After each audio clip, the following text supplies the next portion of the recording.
Chapter 402. Perhaps it was because this shout was too soul-stirring, or perhaps it was because Su Maner had too many things in her heart and wanted to find someone to confide in before she died. She said with tears in her eyes, "Do you know? Just before today, I thought that I could live for a while longer because it was too difficult to kill you. You weren't like other men who were greedy for my beauty. I couldn't even get close to you, so how could I kill you? So I thought that I could continue living. I even thought that there would be a day when I would have feelings for you and give up the idea of killing you. But today, you finally revealed your true colors. So, you must die. So, you don't deserve to know the reason." Towards the end, Su Maner also used a roaring voice to reply. "So, you still have a good impression of me. So, you already have feelings for me, right? Is there any use in saying all this now? You and I are both people who are about to die." She shook her head instinctively. But suddenly, Su Maner's expression changed. She was shocked to discover that the current Yang Chendong was no longer as weak as before. On the contrary, his tone was calm. It was as if he had returned to his original expression of strategizing. At this moment, Yang Chendong was also staring at Su Maner. When he saw how shocked she was, he asked, "What you meant just now was that you have feelings for me, and if I don't die, your mission won't be completed. So, you don't have to die, right?" "Yes." Instinctively, Su Maner nodded. "Good. Then, young master won't die. So, you don't have to die either, right?"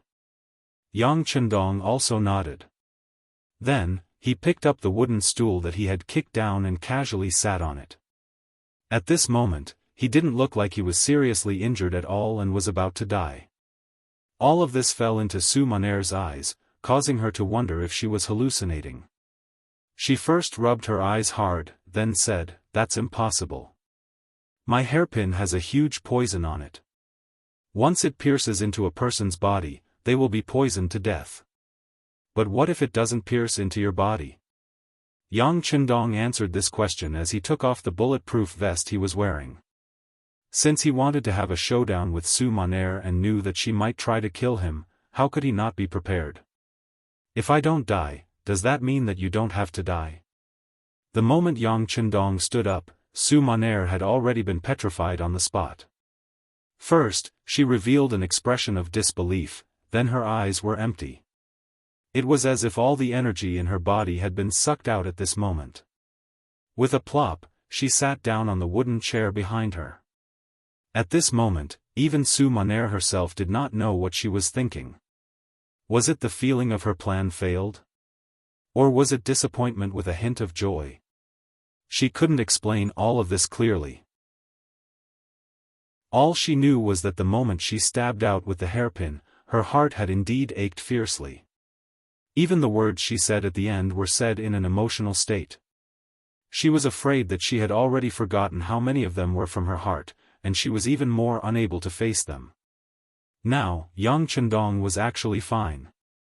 That meant that she hadn't completed her mission.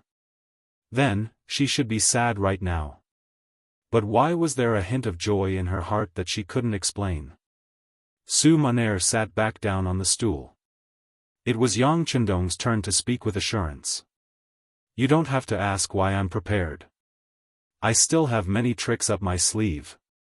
Otherwise, I wouldn't have lived until today. I actually know some things about you long ago, so I can understand you. You must have your own difficulties. Now, I'll give you a chance. Tell me everything. No matter what the reason is, I can promise that I won't kill you."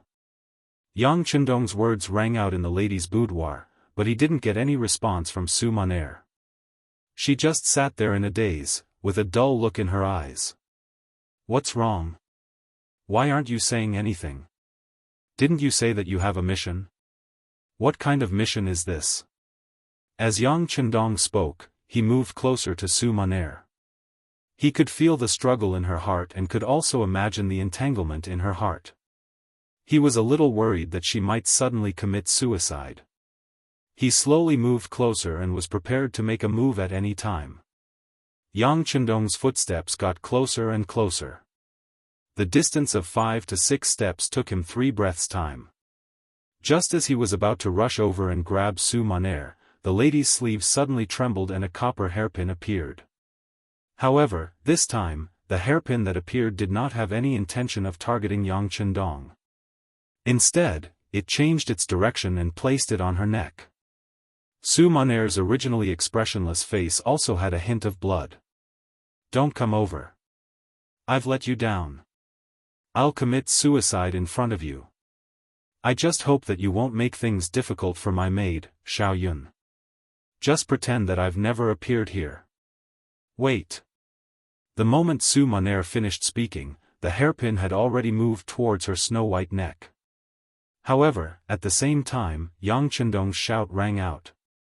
"If you don't say anything and just die like this, in order to find out the reason behind this, it's inevitable that I'll do something to your maid. So, you can't die yet? At least, you can't die before you tell me the reason." Yang Chendong's unconventional method of wanting to save Su Monair was a little cold-blooded, but it was still a method. However, in front of Su Monair, who was determined to die, its effect was very limited. Not only did she look as if she did not listen to him, she even said with a sorrowful expression, "Why?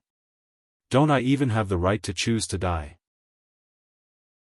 After saying that, a look of resentment flashed across Su Monair's eyes, as if she was complaining about how unfair the heavens were to her. Since they had allowed her to be born, why did they have to torment her like this? The light that flashed across Su Monair's eyes gave Yang Chendong a bad feeling. He could seriously say that this woman really wanted to die. If that was the case, it would be difficult to move her no matter how much he said now. Then, what should he do? Just as Su Monair was determined to die and Yang Chendong was at a loss of what to do, the maid, Xiao Yun's shout suddenly came from outside the room. "Miss, are you inside?" "Ugh." Xiao Yun, who had shouted halfway, immediately stopped moving. It was obvious that Tiger's Mane and Beta Persei, who were supposed to be outside, had stopped her. The moment the two of them made a move outside, Yang Chendong, who was inside the room, also moved. With a big stride, he crossed the distance that he would usually need to take 3 steps, and appeared beside Su Monair like a gust of wind. It was Xiao Yun's shout just now that caused Su Monair's face to become slightly absent-minded. This sudden opportunity was seized by Yang Chendong. He flew over and came to Su Monair's side, reaching out his hand to snatch the hairpin. Yang Chendong's speed was already very fast, and he had grasped the opportunity very accurately. However, it was as if there was God's will in the unseen world. Just as he reached out his hand to grab it, Su Monair reacted. Her arm suddenly fell, piercing straight towards her neck. Then, as her arm fell, a large hand pushed up and grabbed the delicate hand that was holding the hairpin. Even so, her movements were still slower by half a beat. The hairpin still left a small scratch on Su Monair's fair and flawless neck. Once the scratch was made, fresh blood flowed out of her body. The moment she felt that her neck was a little cold, Su Monair stopped struggling and allowed Yang Chendong to restrain her arm. She also allowed herself to be held in his arms. "It's useless. This hairpin is also coated with a strong poison. If it comes into contact with my body, I'll definitely die. I'm going to die." With an unknown emotion, Su Monair slowly said this. Then, she raised her gaze slightly and looked at Yang Chendong's face and eyes. "I'm going to die. In the future, I won't be a threat to you. I won't be in so much pain. To me, this is already a kind of release. Release my ass." Yang Chendong, who had always given off an elegant feeling, suddenly spat out vulgarities at this moment. Then, he roared loudly like a male lion, "Since you've come to my side, you're my woman. Without my consent, no one can decide whether you live or die. This includes you. But I'm still going to die, aren't I?" Seeing that Yang Chendong was angry, a smile actually bloomed on Su Monair's face. It seemed to be a satisfied smile, but more like a happy smile. I thought that you didn't care about me at all. I thought that I couldn't enter your eyes. But now, lying in your arms, I can clearly feel your heartbeat and breathing. I can also feel that you like me, right? As a person who was about to die, Su Monair seemed to be able to finally free her heart. Her words were much more direct than before. Yes, I like you. From the first time I saw you, I was mesmerized by you. Yang Chendong kept nodding and admitting his feelings. And you also like me, right? Otherwise, you wouldn't have cried just now, right? Faced with Yang Chendong's question, Su Monair really wanted to say yes. Through these days of observation and contact, she saw all the good points of this man. He was elegant, polite, and talented. Especially his strategic attitude on the battlefield and his confidence in life with a smile. It was as if as long as he smiled, there was nothing in the world that could be difficult for him. Which young girl wouldn't like a man with such an imposing aura? Chapter 403. Other people could like Yang Chendong, but Su Monair could not. Her background meant that her right to like had long been taken away from her. All she had to do was hide the trace of murderous intent in her heart. She had been doing her best to hide her true feelings. Even until her death, Su Monair still did not dare to admit it. Faced with Yang Chendong's question, she could only force a smile. I'm about to die. Is this still important? Your embrace is very comfortable. I want to sleep. I'm already very happy to be able to slowly sleep here. After saying this, Su Monair slowly closed her eyes. At the same time, a drop of sparkling tear slid out from the corner of her eye. Perhaps this teardrop represented her last breath. Perhaps when it fell to the ground, she would stop breathing. No. You can't sleep. Someone come quickly. Yang Chendong knew that if Su Monair closed her eyes and fell asleep now, she would probably never wake up again. Hence, he wanted to stop her from closing her eyes and go to sleep. His shout rang out. Tiger's Mane, Beta Persei, and the servant girl, Xiao Yun, who was carried under the blanket like a little chick, rushed into the room. When the three of them saw Yang Chendong with a dark face and carrying the crying Su Monair in his arms, they stood rooted to the ground as if they had been struck by lightning. They did not know what had happened and why they had seen such a scene. Tiger's Mane and Beta Persei, in particular, were actually a little anxious at this moment. This was because this was the first time they had seen such a terrifying expression on the young master's face. It was as if he was going to eat a living person. Quick, go find a doctor. Find a doctor who can treat poison. Miss Su is injured. She was hurt by the poisonous hairpin. Go quickly. Yang Chendong, who was almost shouting these words, stretched out his right index finger and pointed outside the door.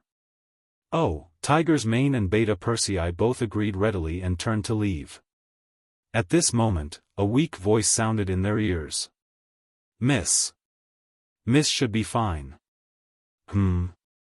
Not only did Hu Mang and Yang Er, who were about to leave, stop in their tracks, but even Yang Chendong, who looked like he wanted to eat someone, and Su Monair, who was in his arms, widened their eyes at this moment. They looked at the maid, Xiao Yun, who was about to be ignored. Noticing that everyone's gaze was on her, Xiao Yun felt a wave of panic in her heart. She actually lowered her head in fear under such gazes. Raise your head and repeat what you just said, Yang Chendong's voice suddenly rang out, rushing towards Xiao Yun's ears like thunder. Under such a shout, even Beta Persei, who had always had a thunderous voice, felt a sense of inferiority.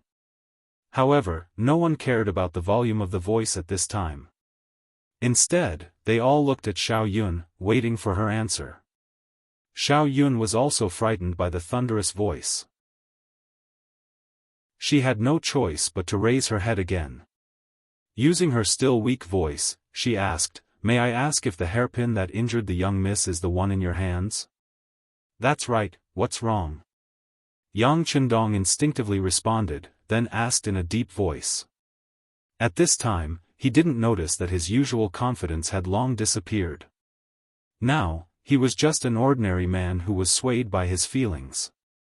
Ah. It really is. Then there's no problem.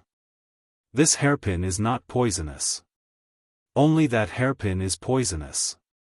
When she heard Yang Chendong's clear answer, Xiao Yun couldn't help but speak with joy. Not poisonous? How do you know? Yang Chendong still didn't believe her. Su Monair, who was in his arms, had a slight change in her expression, but no one paid attention to her at this time. It's like this, Xiao Yun was honest. She answered whatever Yang Chendong asked and was extremely cooperative. The hairpin that fell on the ground was given to us by someone else. It was already contaminated with a huge poison. The hairpin in your hands is slightly small, but Miss asked me to prepare it. She said that if things didn't work out, she would use this hairpin to commit suicide. But how could I let Miss die? So I agreed, but in reality, I didn't put anything on it. I lied to Miss, I'm sorry. Xiao Yun told the truth intermittently. Then, she lowered her head and grabbed the corner of her clothes timidly. She looked like she had accepted her punishment. Ha. Ha ha ha, good. Good. You lied well, you lied well. After Yang Chendong understood everything, he actually laughed out loud. Then, he lowered his head to look at Su Monair in his arms and said with a smile, You heard it. It's just a small external wound. This kind of wound won't kill anyone. Su Monair, who was in his arms, was blushing at this moment. The moment Xiao Yun said that she wouldn't die, she already had a faint feeling. Now that the truth was out, she didn't know if she should be resentful or glad. Thinking of how she was still hiding in Yang Chendong's arms, looking so delicate and weak, how could she not be ashamed to see others? Su Monair closed her eyes tightly, but her long eyelashes kept blinking. This meant that she was fine now, better than ever. Knowing that Su Monair was fine, Yang Chendong could finally relax and begin to resolve the matter that had happened. Xiao Yun, you said that the hairpin with the poison was given to you by someone. Who is he? Xiao Yun, don't say it. Su Mo, who was in his arms, suddenly interrupted. Then, she was about to stand up with her beautiful eyes. Since she didn't kill Yang Chendong, as long as she took all the blame, it wouldn't have anything to do with anyone else. Su Monair's interruption made Yang Chendong a little angry. After turning his head to glare at her, he saw her stubborn gaze. To be able to become the top courtesan of the Qinhuai River, it wasn't just because of her beautiful appearance. Regardless of whether it was her intelligence or her methods, she was the best of the best. At this moment, even when facing Yang Chendong, she still showed a fearless expression. If one looked carefully, it was as if she was asking for death. Su Monair's fearless expression infuriated Yang Chendong. In a fit of anger, he suddenly bent down and used his mouth to block her lips. Oh! The sudden change made Su Monair, who was originally indifferent to life and death, completely petrified at this moment. She had thought of many outcomes. For example, she would be tortured severely, or she would be sugar-coated with sweet words. She had even thought of Yang Chendong throwing her back to intimidate the noble who secretly ordered her. Or she would be imprisoned forever and spend the rest of her life in darkness and so on. However, she had thought of many outcomes and methods, but she had never thought that Yang Chendong would suddenly kiss her. Moreover, it was in front of the maid, Xiao Yun, Tiger's Mane, and Beta Persei. The etiquette in ancient times was very strict. Even young men and women who liked each other had to scrupulously abide by their duties in public. Once an action like holding hands was seen by others, they would be scolded as a disgrace to culture. Not to mention such an intimate action like kissing. If it wasn't for the fact that she could clearly feel the peculiar feeling, warmth, and even a hint of sweetness from Yang Chendong's lips, Su Maner wouldn't have dared to let such a thing happen before her eyes even if she was beaten to death. Su Maner completely lost her composure from this kiss. Xiao Yun, Tiger's Mane, and Beta Persei, who were watching this scene, also revealed shocked expressions. Then, Tiger's Mane, who was the first to react, turned his head around. The moment Beta Persei turned around, he did not forget to carry Xiao Yun, who was also staring at this scene, over. As a result, there was another round of struggle. Oh. She did not know how long this kiss lasted. Perhaps it was only a breath, or perhaps it was 3 or 4 breaths, or 7 or 8 breaths. It was only when Su Maner felt that she was suffocating that she struggled violently. She pushed Yang Chendong's chest with both hands, wanting to separate the two of them. At this moment, Yang Chendong had completely developed the idea of conquering the other party. Since he had already started and realized that the effect was quite good, at least he was enjoying it. How could he allow the other party to push him away so easily at this moment? The moment Su Maner exerted force, he also increased his strength. He stretched out his arms and hugged her even more tightly. This kiss also deepened. Originally, it was just a kiss between the lips, not a deep one. But this time, Yang Chendong even stuck out his tongue. After a series of flipping, Su Maner, who had no experience in this, was completely subdued. From the initial intense resistance, it turned into limited resistance. After that, there was no resistance, and then there was some cooperation. All of this could be said to be based on instinct. This time, it took even longer. Tiger's Mane and the other two had already left at some point in time. The sky outside seemed to have darkened. A wave of pain came from her body. The two of them had completely become one. Yang Chendong had been at Miss Su's place for an entire afternoon. He did not even appear during dinner. In the backyard, after tidying up, Hu Yan and Madame Shui guessed what had happened while waiting. The two of them looked at each other, and it was hard to tell what had happened. Yang Chendong's excellence could be seen by almost everyone, and he was so young. It was a blessing to marry such a man. It was the beginning of happiness, the source of joy. However, at the same time, there were pros and cons. Marrying such a man was destined to not share alone. Hu Yan and Madame Shui were already prepared for this. When Su Maner first appeared, they already had this feeling. They just did not expect things to drag on for so long. "Alright, sister, let's eat first. Your husband won't be able to come." Hu Yan smiled sweetly. She had already returned to normal. She waved her hand, and the delicacies were immediately placed on the table.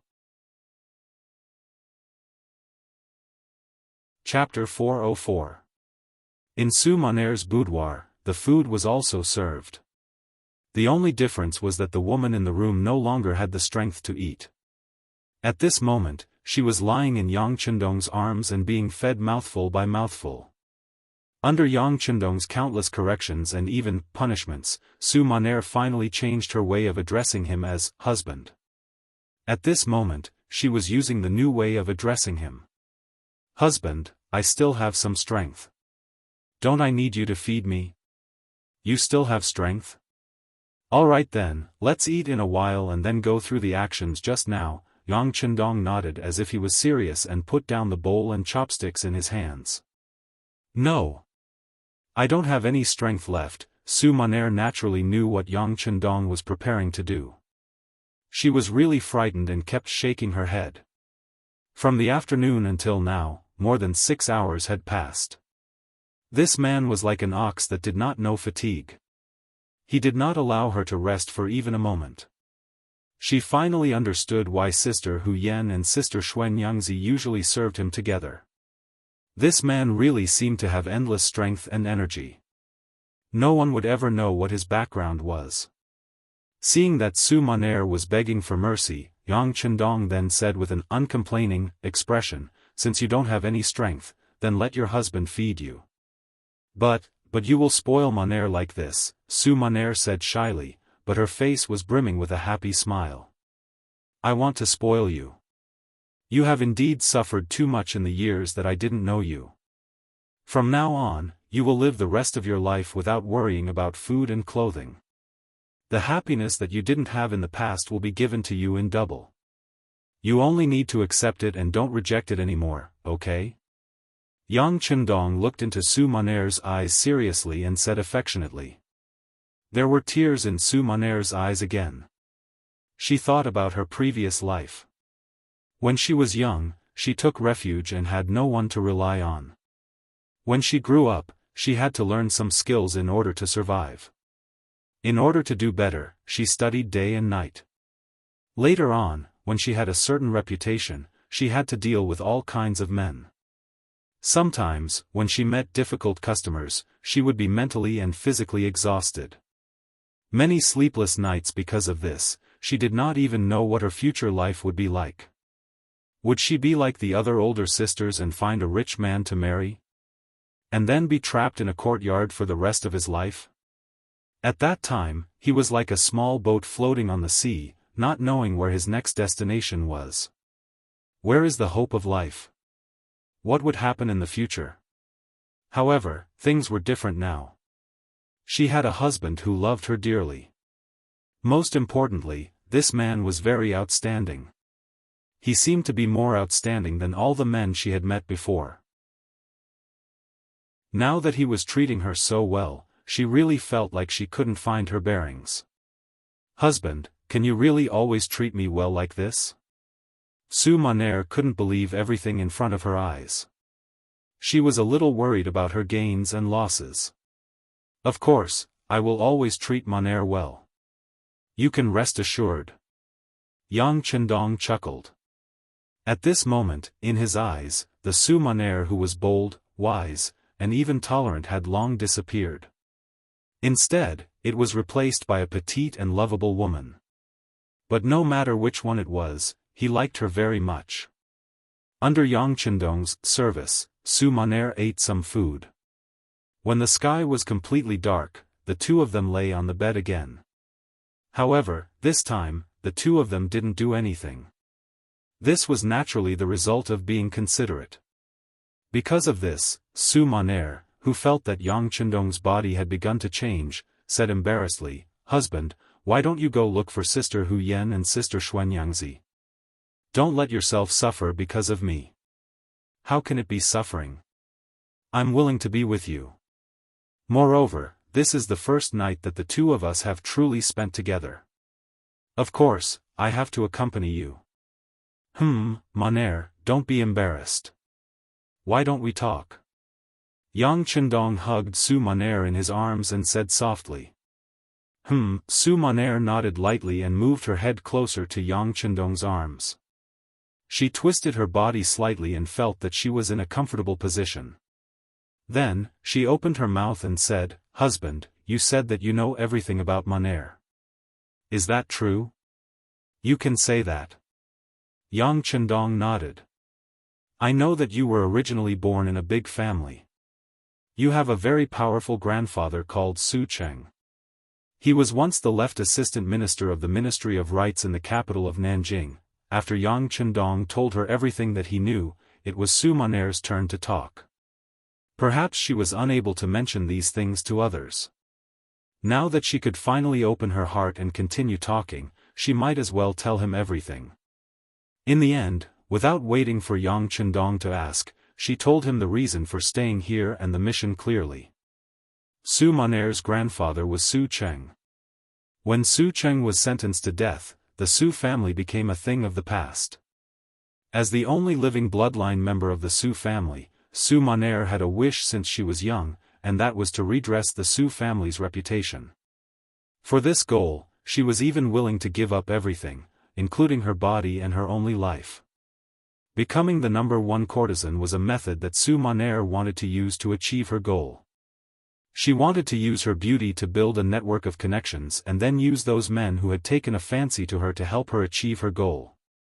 However, as she came into contact with more and more people, her mind became more and more mature.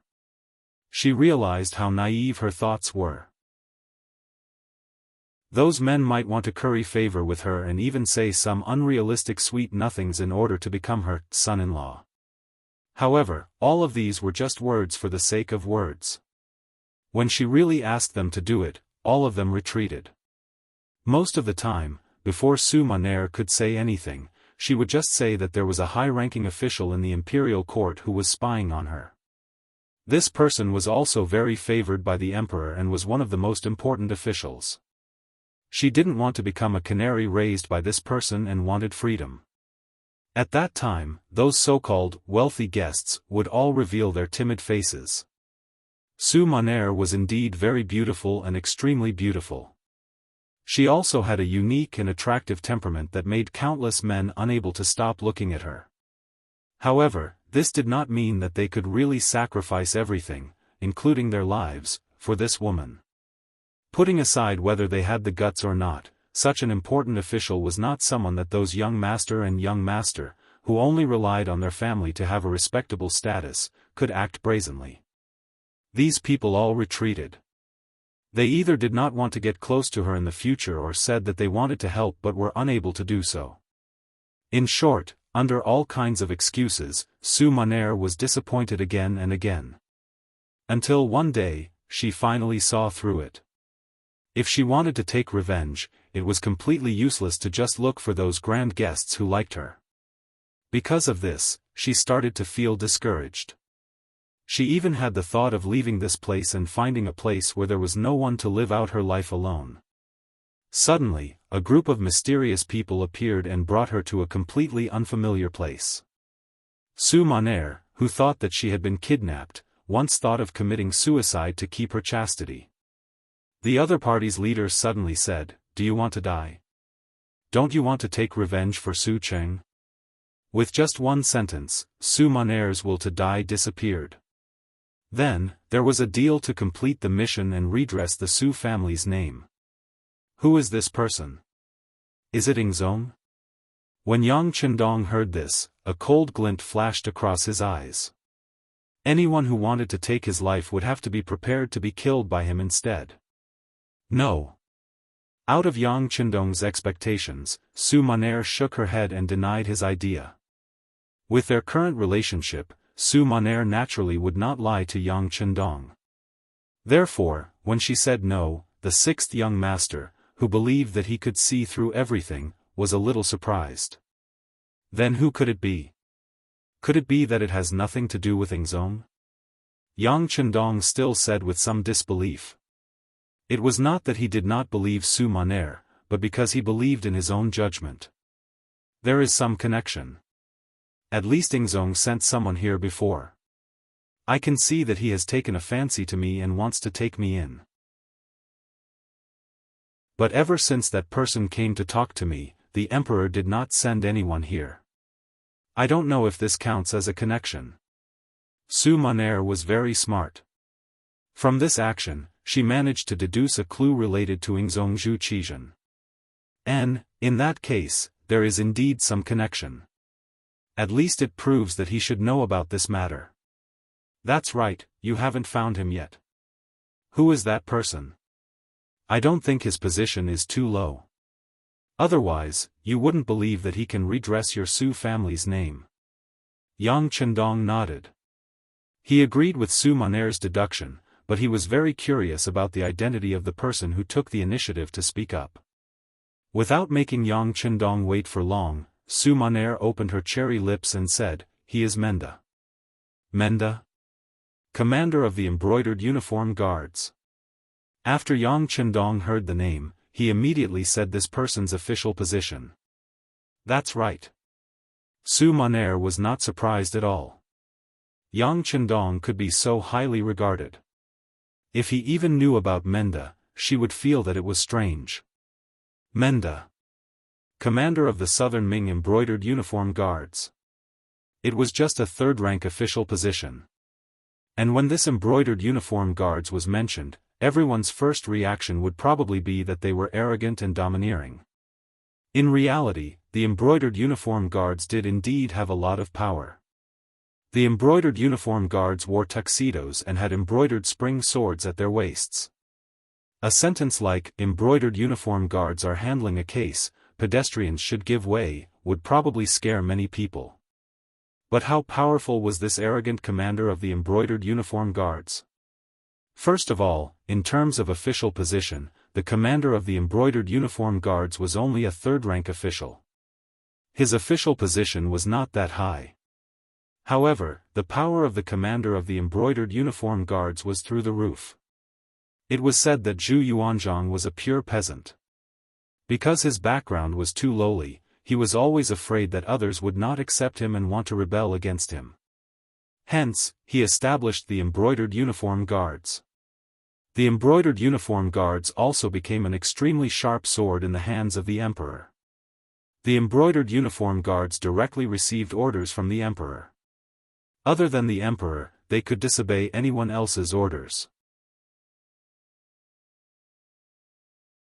Chapter 405.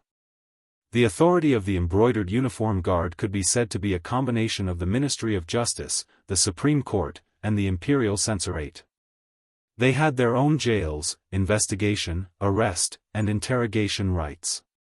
They directly took orders from the emperor and could arrest anyone, including relatives of the emperor, and conduct secret interrogations. No matter if you were a prime minister or a king, as long as you were targeted by the embroidered uniform guard, they would have all sorts of methods to destroy your family.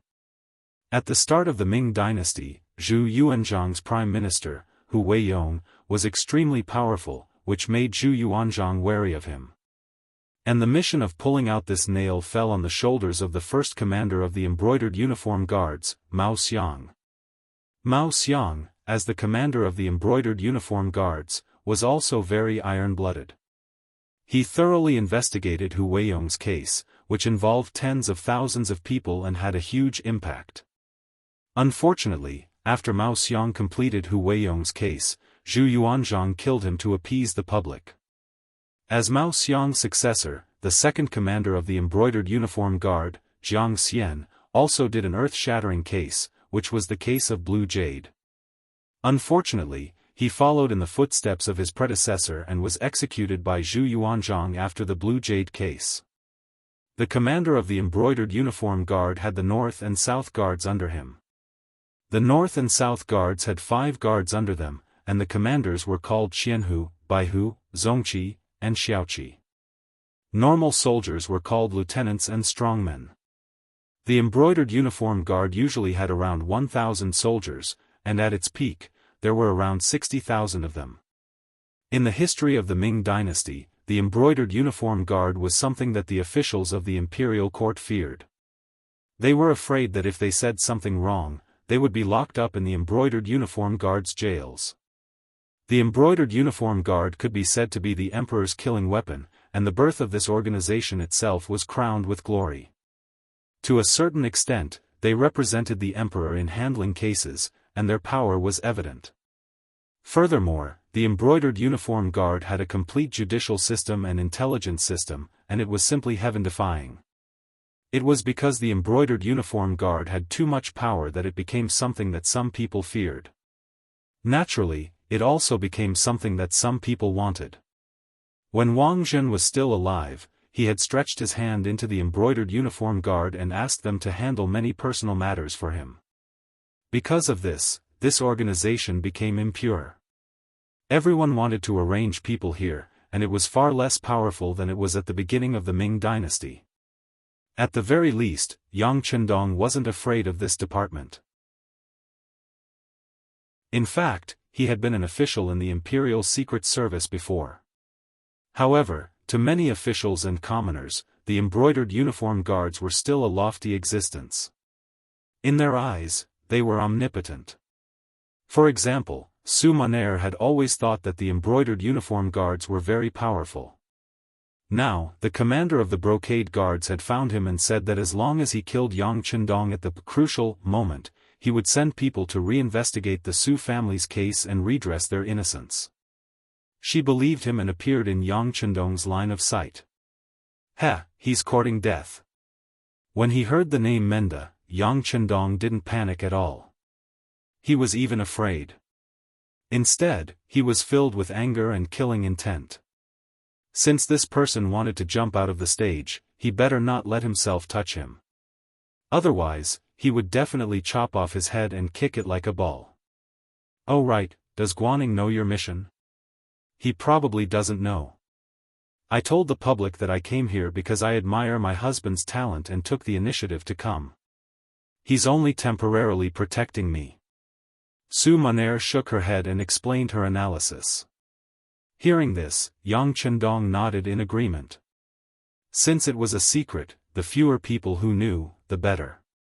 It was normal for Guaning, who was only a 5th-rank official, to not know about this. Since Guaning didn't know, Kuang Yi probably didn't know either. Otherwise, he, who knew how powerful he was, wouldn't send his trusted aide to send him up. Wouldn't that be handing over his weakness to others? Only a fool would do such a thing. After knowing that Kuang Yi had nothing to do with this, Yang Chendong felt a little better. If even this person, who had a friendship with his father and was indebted to him for saving his life, still wanted to kill him, then he would really lose confidence in everyone in the southern Ming dynasty. Oh right, there was also Ingzong. Obviously, he was a little conflicted about this matter. Perhaps he was also afraid of him, which was why he chose to ignore this matter. It would be best if he killed him, but it didn't matter if he couldn't kill him. That was why he didn't appear. Otherwise, if even the emperor appeared and gave a promise, Su Maner wouldn't have waited until now to take action. She would have taken the initiative to attack long ago. After finally knowing who the mastermind was, Yang Chendong felt much more relaxed. He hugged Su Maner's body tightly. Maner, only Tiger's Mane, Beta Persei and your maid, Xiao Yun, know about what happened today. Just treat everything as a dream. No one will mention what happened today in the future. You can just stay by my side with peace of mind. When the time is right, I will give you a status and marry you. How about that? As for the Su family's injustice, since you are my woman, then I am also the son-in-law of the Su family. Leave this matter to your husband. I will definitely give you a satisfactory explanation. How about that? Husband. Su Maner started crying again. She was still moved to tears. This kind of thinking of her in all aspects melted Su Maner's heart. She didn't know why, but she actually said, "Husband, you're still thinking about it, right? Why don't you let me serve you?" "Oh. You still have the strength," Yang Chendong said in surprise. Not long after, the sound of spring echoed in the boudoir again. Su Maner had become one of the 6th young master's women. This matter had become a secret for the time being. Only the 2 madams, Tiger's Mane, Beta Persei and the first guard team knew about it. The reason why it hadn't been made public was that Yang Chendong wanted to numb his opponents. Yang Xie still needed a large number of people and military strength to continue developing. Before they met the conditions, they couldn't fall out with the Ming dynasty for the time being. Because of this matter, Hu Yan and Lady Shui had both comforted Su Maner. They said that their husband seemed to be able to go anywhere in the world, but in reality, there were too many restrictions. Even in the southern Ming dynasty's capital, there were still 2 madams. Their husband had to take care of all of this. Su Maner's matter could only be suppressed for now. This was also because Yang Chendong only told Hu Yan and Lady Shui that Su Maner was sent by the southern Ming emperor to spy on him. It was only because of love that she chose to tell him everything. He didn't say anything about Su Maner's actions because he didn't want the madams to have any knot in their hearts. Su Maner's first thought was to redress the Su family's reputation. As for other matters, she didn't care. As long as Yang Chendong treated her well, everything would be fine. Su Maner's matter had been temporarily resolved. If the Su family's matter wanted to be resolved, they needed an opportunity. They couldn't be too hasty. The first thing they had to resolve was the matter in front of them. After Laizhou Prefecture became an empty city, Yang Chendong ordered a large fire to burn down more than half of the place. To the outside world, it was said that it was done by the remnants of the Huang bandit army. This way, many facts could be covered up. For example, the disappearance of a large number of people could be considered an explanation. After the fire in Lijiao, the people who should have left had to leave. On a flat beach near the sea, Yang Chendong personally sent everyone off. Among them were Su Monair and her maid, Xiao Yun. Since the Huang bandit army had been destroyed, logically speaking, Su Monair should have taken action. However, now that Yang Chendong was fine, this woman had to disappear. At the very least, she had to make sure that Mende couldn't find her. Based on the embroidered uniform guard's way of doing things, it didn't seem safe to leave her anywhere. In the end, they decided to send her to Qiqian City. In Yang Chendong's words, it was to let her go there to relax. In addition, she could better display her abilities and capture the Qiqian City military's song and dance troupe. This was an outstanding troupe that served the army. If used well, it would be of great use outside of the war. Just based on this, it was worthy of Yang Chendong's attention. To Su Monair, it was a little cruel to be separated after just being together. However, she also knew that regardless of whether it was her own matter or her husband's matter, they were all important matters. In comparison, her small matter was nothing. Su Monair agreed. She didn't cry or make a fuss. She only gave Yang Chendong a long kiss in front of Hu Yan and Lady Shui. This was also a way to declare her sovereignty, telling them that she had truly become Yang Chendong's woman. Gao Xiong and Zhu Fangyong left by boat. Yang Chendong didn't go with them to Ryukyu Island. Although he had always wanted to see the changes there, he didn't do so in the end. He knew very well that his mission hadn't been completed. Although the Huang bandit army had been eliminated, Yu Yan and Yu Lai were responsible for the Yunnan incident. Because the Great Ming Dynasty was now divided into the Northern Ming Dynasty and the Southern Ming Dynasty, many changes had occurred that were different from history. Yang Chendong wanted to interfere in Yunnan's matter and had to do so. However, there was a big difference between being asked for help and taking the initiative to help. If he was too proactive, it would inevitably make people think that he had other thoughts. This would be extremely disadvantageous for what was to come. What he needed to do now was wait. Wait for Yingzong and the Southern Ming court to be unable to hold on. Naturally, someone would come forward to ask for his help. Right now, he had only sent Huang Yuliang's head to Gaozhou Prefecture. At the same time, he brought more than 8,000 soldiers. After Wu Xing's Cold Front Battalion and the Auxiliary Battalion were added, the group had once again expanded, and appeared here to stay. Yang Chendong brought 7,000 soldiers and stopped outside Gaozhou Prefecture. This made the original Shaozhou General Yu Guang, who was guarding this place, tremble with fear. Logically speaking, the Huang bandit army had already been destroyed. This imperial envoy's mission should have been completed. However, he still brought so many soldiers and swaggered outside the city. What was the meaning of this? What intentions did he have? Chapter 406. If it was anyone else who dared to do this, Yu Guang would still dare to bring his troops to question them, even though he didn't have many soldiers. However, when the person he was facing was Yang Chendong, he didn't have any thoughts of questioning him. Perhaps in his eyes, as long as the other party didn't find trouble with him, he would be lucky. As for questioning him, forget it. He still wanted to live for a few more days. He couldn't do anything to Yang Chendong, so Yu Guang reported the matter to Guaning and Ma Wei in Wuzhou. At the same time, he sent over the head of the bandit leader, Huang Yuliang. In Wuzhou, the frontline battle report was sent down. The Huang bandit army was destroyed and the bandit leader, Huang Yuliang, was beheaded. All of this was placed in front of Guaning and Ma Wei, making them extremely excited. However, other than the excitement, there was also bad news in front of them. The Duke of Loyalty, Yang Chendong, was leading an army of 8,000 people to rest and reorganize outside Gaozhou. This was not a normal army, but a strong army that was very good at war. Facing this kind of army, even if they were given 2 or 3 times the number of soldiers, the two generals still didn't have the confidence to win. What the two of them understood even more clearly was that this so-called imperial envoy status was created to deal with the Huang bandit army.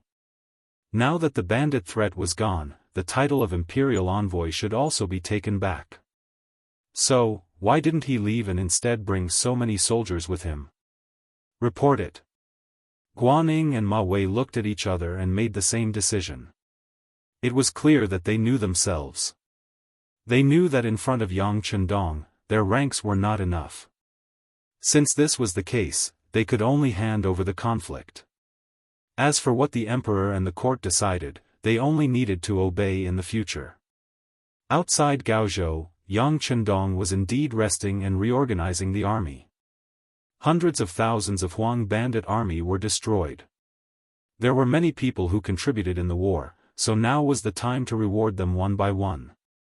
Leng Feng contributed, so those who should be promoted were promoted, and those who should be rewarded were rewarded. Using this trip to Kaohsiung, they also brought many military medals. Now, they could all be given out. After the auxiliary soldiers had performed meritorious deeds, their loyalty and culture were no longer a problem, and they were directly promoted to the Cold Vanguard. In a short period of time, the Cold Vanguard's 2nd Regiment, which originally only had 1,000 people, had grown to 1,300 people. Each of the 3 battalions under his command also had 4 companies instead of 3. Don't underestimate these 300 people who had just become the Cold Vanguard. Their individual qualities were already very strong, and most of them were old auxiliary soldiers from Crimson City.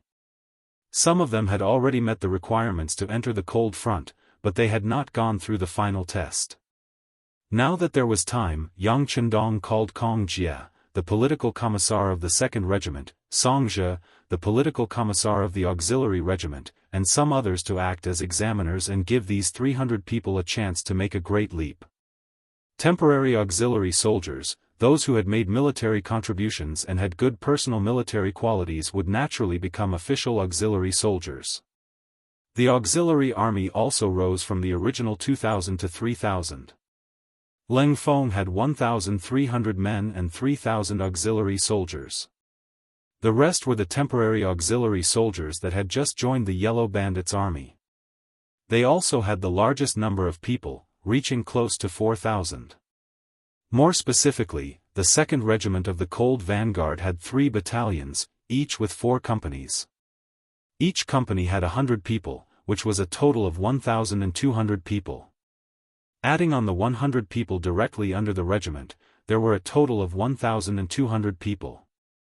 The auxiliary army had 9 normal battalions, each with 3 companies and a company of 100 people, which was a total of 2,200 people. Adding on the 300 people directly under the regiment, there were a total of 3,000 people. The temporary auxiliary army had 10 battalions, each with 4 companies and a company of 100 people. There were a total of 40 companies, which was a total of 4,000 people. The initial 3,200 people had grown to over 8,000 people. Their overall strength had more than doubled. This was the growth rate of an army in a state of war. War was the best way for soldiers to advance, and at the same time, it was the best whetstone for an army that had been through hundreds of battles. The rest and reorganization work was still ongoing. After all, with so many new battalions and platoons, there was a need for suitable officers to take up their positions. How were these people's individual strengths? Did they have the ability to command? Were they able to unite their comrades? How was their loyalty? They had to be tested one by one. While the Yang family army was reorganizing, the southern Ming capital's royal palace in Nanjing was also bustling with activity. The chaos in Guangdong had been resolved. The Huang bandit army had been destroyed, and the head of the bandit Huang Yuliang had been beheaded. The head had already been sent to the Ministry of War for verification. Logically speaking, this should have been good news. The southern Ming dynasty had not been established for long, and its internal affairs had not been completely stabilized.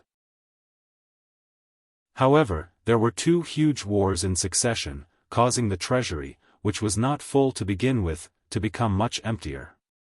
For this matter, Empress Qian had already begun to live frugally in the imperial harem. Although the effect was not great, it represented a signal that even the imperial family was living frugally. These officials naturally had to do something, and by following their example, they could save some money. With one less person on both sides, the southern Ming dynasty should be relieved.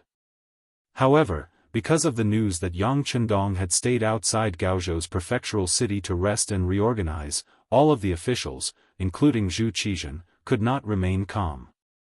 If the Huang bandit army was a poisonous snake that was very clingy and could even injure people, then Yang Chendong was a fierce tiger that had come down the mountain. The danger he posed was far greater than the former.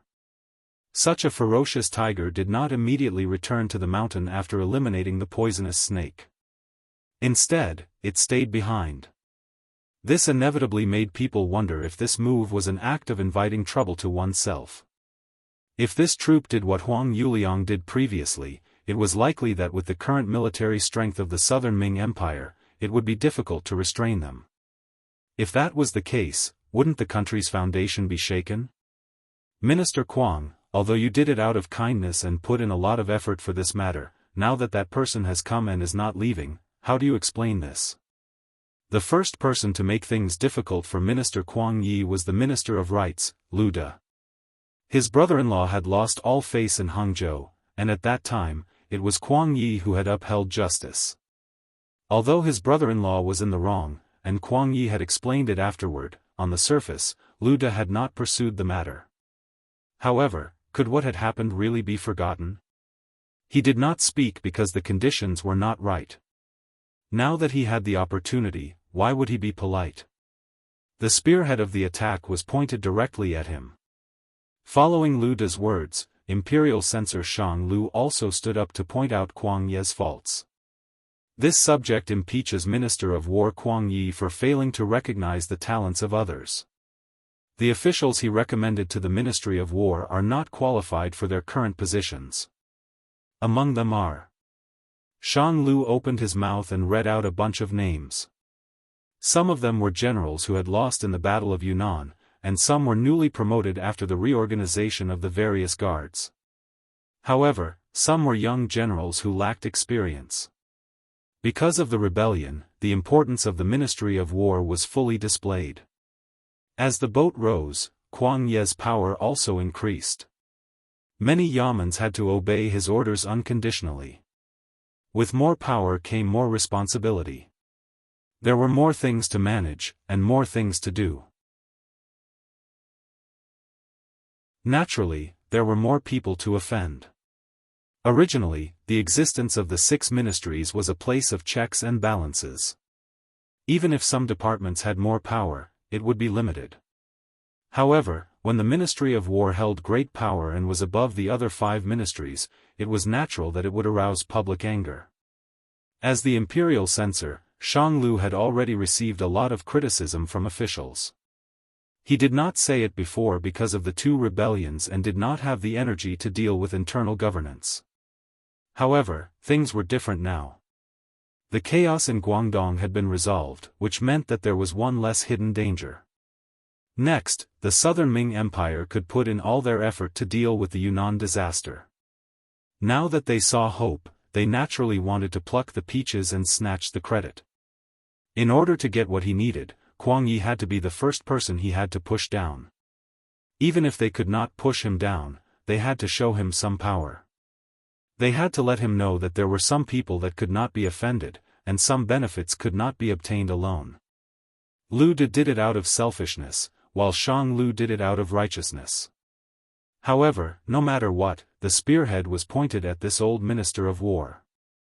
When these words were spoken in the court, Kuang Yi held back his trembling right hand and slowly closed his eyes.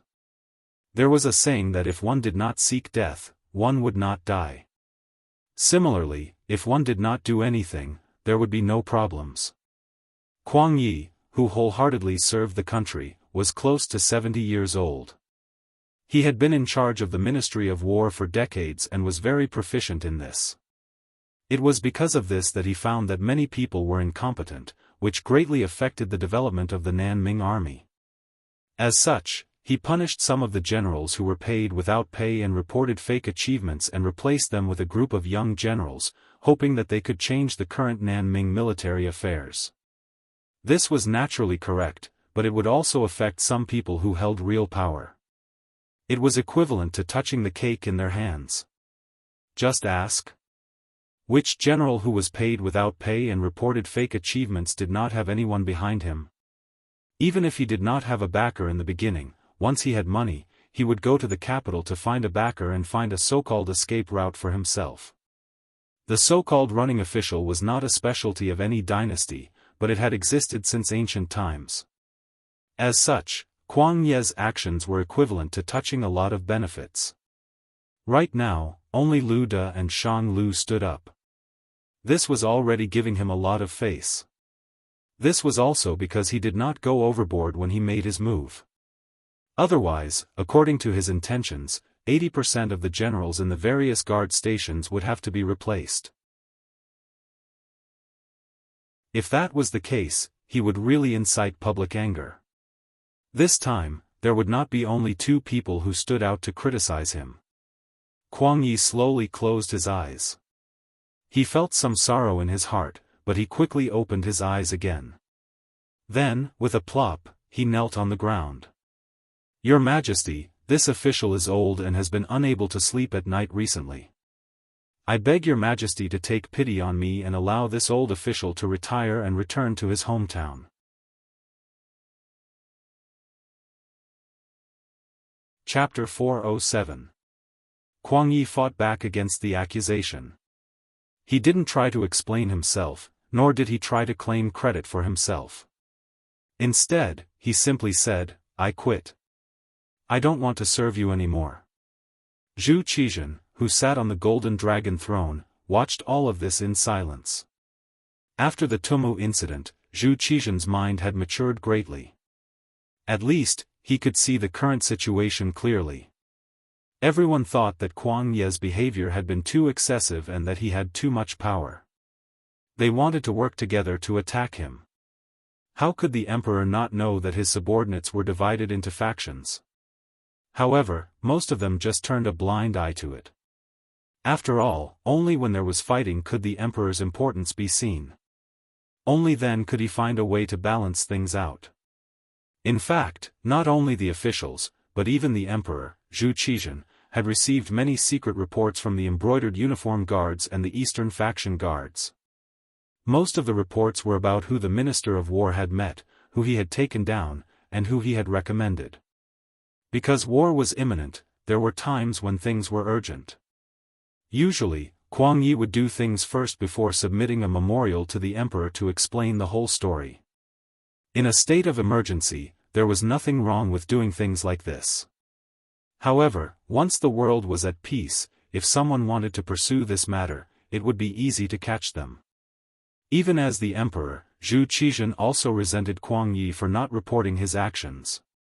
Sometimes, he would wonder if this old minister still had him, the emperor, in his eyes.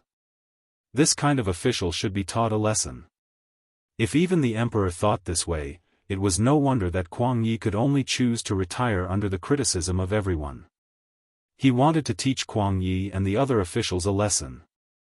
In addition, the Guangdong rebellion had been resolved, and the pressure on the Ministry of War had lessened. Zhu Qizhen weighed the pros and cons in his mind and said, since Minister Kuang's health is not good, you should rest in the capital for a while. I will arrange for an imperial physician to treat you. As for the Ministry of War, I will leave it to the left assistant minister, Wang Ji, to handle. Unexpectedly, Zhu Qizhen agreed. He didn't make any excuses. When the other ministers saw this, some were happy, some were excited, and some were disappointed. But no matter what he thought, now that Kuang Yi had spoken, it was impossible for him to continue holding power in the Ministry of War. The only thing he could do was to kneel down and thank the emperor. Wang Ji, one of Kuang Ye's deputies, had also stepped forward to kneel and express his thanks. But in reality, the two of them had never shared the same thoughts and ideals. Even during the chaos in the south, this left assistant minister had always been a spectator, sometimes even playing some small tricks to make things difficult for this old minister, secretly stirring up trouble. This kind of person who failed to accomplish anything but was good at spoiling things often had a special characteristic, which was that he was especially good at uniting people. He was also very good at grasping the weaknesses of human nature. It was also because of this skill that he was often the roly-poly in the officialdom. He often took care of the interests and feelings of others when doing things, which also made him very popular. That was why he was able to secure the position of left assistant minister under Kuang Yi. Now that he had the chance, he really soared into the sky. With Kuang Yi recuperating and Wang Ji stepping out, the disputes in the court finally came to an end. Kuang Yi, with a lonely expression, left court early, leaving behind the other ministers to discuss the next step. Wang Ji had just taken office, so he naturally had to perform. He knelt on the ground, and in a few words, he found a solution to the matter ahead. Emperor, in my humble opinion, the Yunnan matter can be solved through the art of travel, Wang Ji, who had already stood up, said confidently. What is the art of traversing? Zhu Qizhen asked with great interest as he sat high up in his seat. In my opinion, we can first appease and reward them. Appease a land called Jiaoji. We can send envoys to contact them and recognize their position as the country's sovereign. We can use marriage to stabilize their hearts. When the time comes, as long as the Jiaoji forces retreat, the king of Minzhuang and the others will naturally be weakened, and we can defeat them in one battle. Reward them equally. We can send people to the manor of Marquis Shiping and make him the king of Mu to pacify the chaos in Yunnan and guard Yunnan for the southern Ming. With such a great favor, we don't have to worry about them not doing their best. As for the leader of the Miao tribe, Yang Wenba, we can make him the king of Miao, a hereditary title, and make them forever loyal to the southern Ming and the emperor. As for the count of loyalty, we can send people to order them to disband their army. Otherwise, we can order the nearby cities to not provide them with food. At the same time, we can invite the Count of Loyalty to come to the capital to receive his reward. Without a leader, without food, the army's morale will naturally slacken. He didn't say much, but once Wang Ji's words came out, everyone in the court was shocked and their expressions changed. Since the Great Ming was established, it had always followed the policy of not marrying, not paying tribute to the emperor, and guarding the country with the death of the emperor. Other than at the beginning of the Ming Dynasty, there had never been a case of a different surname being made a king. However, Wang Ji's words completely overturned everything. Being made a king and marrying for peace were things that they didn't even dare to think about in the past. Now that it was announced by this person, how could the minister's expressions not change? Not only the officials, even Zhu Qizhen, who was seated high above, had a drastic change in expression. This was equivalent to changing the family rules of the ancestors. He naturally understood the importance of this. Wang Ji, who gave you the guts to say such words? Do you know your crime? Zhu Qizhen questioned loudly with a cold expression and a hint of anger in his voice. This official is terrified. Wang Ji could see that Zhu Qizhen was truly angry. He knelt on the ground with a plop, but his expression didn't change much. Instead, he continued, Your Majesty, to achieve great things, one doesn't bother with trifles. Think about it, the king of Yu, Go Jian, endured hardships to defeat the king of Wu, Fu Chai, and become a powerful country in the late spring and autumn period. Since ancient times, people have only looked at the results of things. Not many people pay attention to the process. Your Majesty, the matter of Yunnan is becoming more and more serious. If we don't stop it, I'm afraid it will harm the foundation of our southern Ming. Wang Ji's words were harsh to the ear. It was as if everything he did was for the sake of justice. If the emperor didn't allow it, it would be as if the emperor was muddle-headed and incompetent. Wang Ji didn't fear the emperor's might.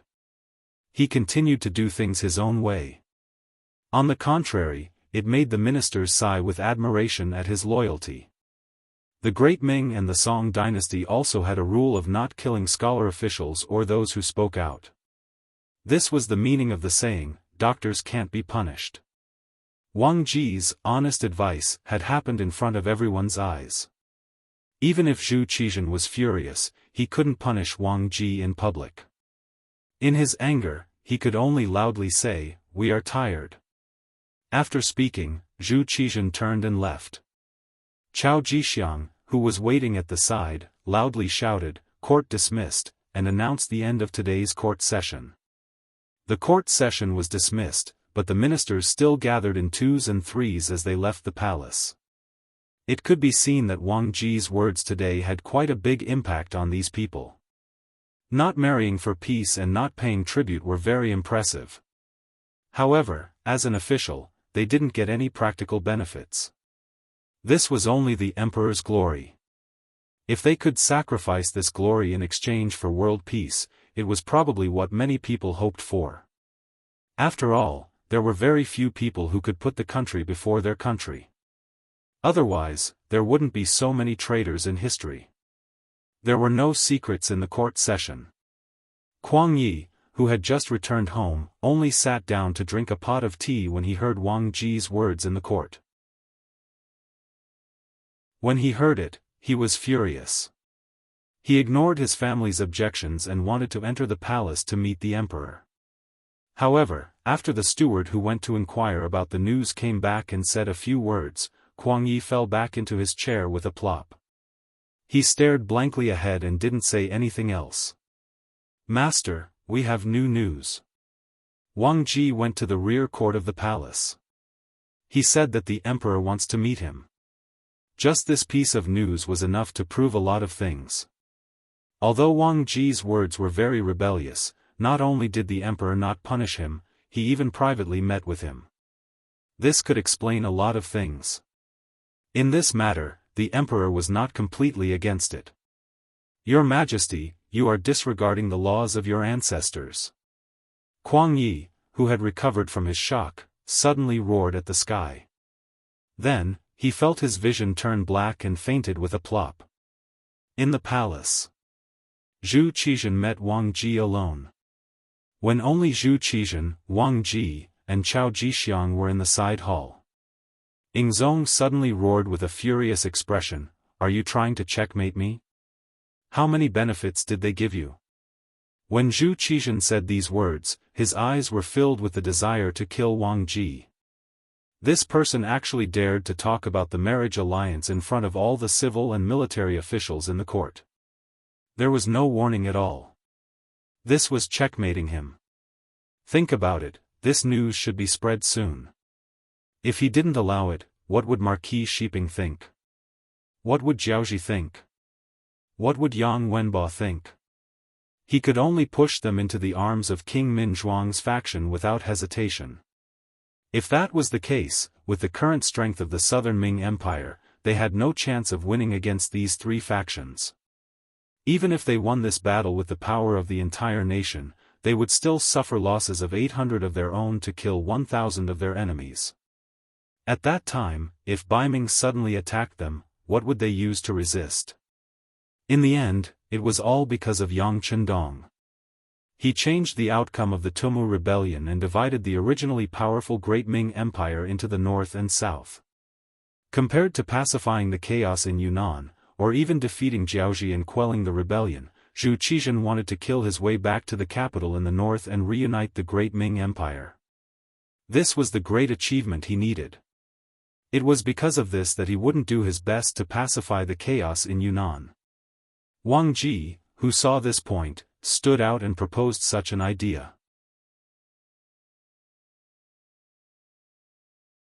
Chapter 408. Your Majesty, please calm down. I have been wrongly accused. I have been thinking for the Southern Ming Empire and have not received any benefits from anyone. I only wish that one day, Your Majesty can reunite the Great Ming Empire and return to its golden age. I believe that in order to achieve this goal, any price is worth it. Once your majesty reunifies the great Ming Empire, you can send your army down south.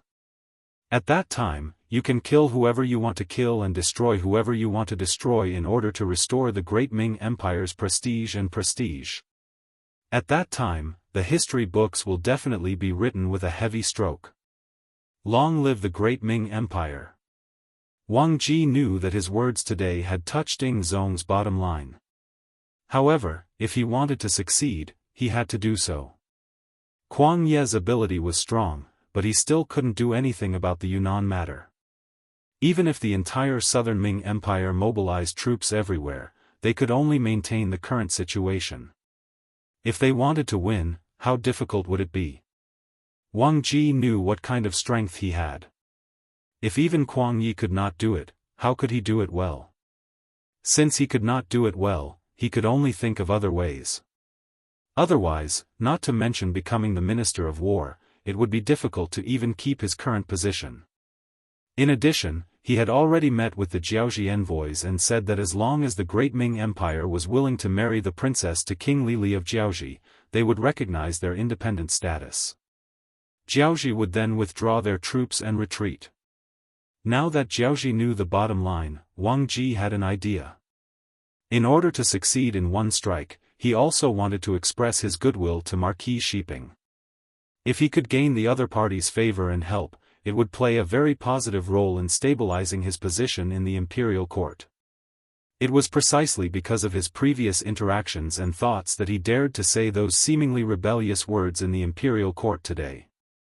It seemed to go against the teachings of the ancestors, but after thinking about it carefully, it was the best way to solve the problem at hand. It was just sending out a princess, recognizing a country's sovereign power, and conferring a prince with a different surname. This would be able to stop the advance of the troops in Yunnan and take the time to recuperate and prepare for the future attack on Baiming. This plan should have some hope of success. Knowing what Ding Zhong wanted, Wang Ji decided to take the risk. Speaking of which, he was also forced to do so. He wanted to obtain a high position, but when it came to commanding a war, he did not have the ability to command tens of thousands of troops, so he had no choice but to use this method. Wang Ji even knew that he was the one who suggested this idea, but he didn't know how the history books would record him. But no matter what, let's first obtain the position of Minister of War. What if the Southern Ming Dynasty really unified the entire Great Ming Dynasty in the future? At that time, wouldn't he become a capable minister for eternity? As the saying goes, riches and honor are found in the midst of danger. This time, Wang Ji could be said to have placed a heavy bet. However, whether or not things would develop as he expected, everything would depend on whether or not he could convince Zhu Qizhen. Wang Ji's voice still echoed in the hall.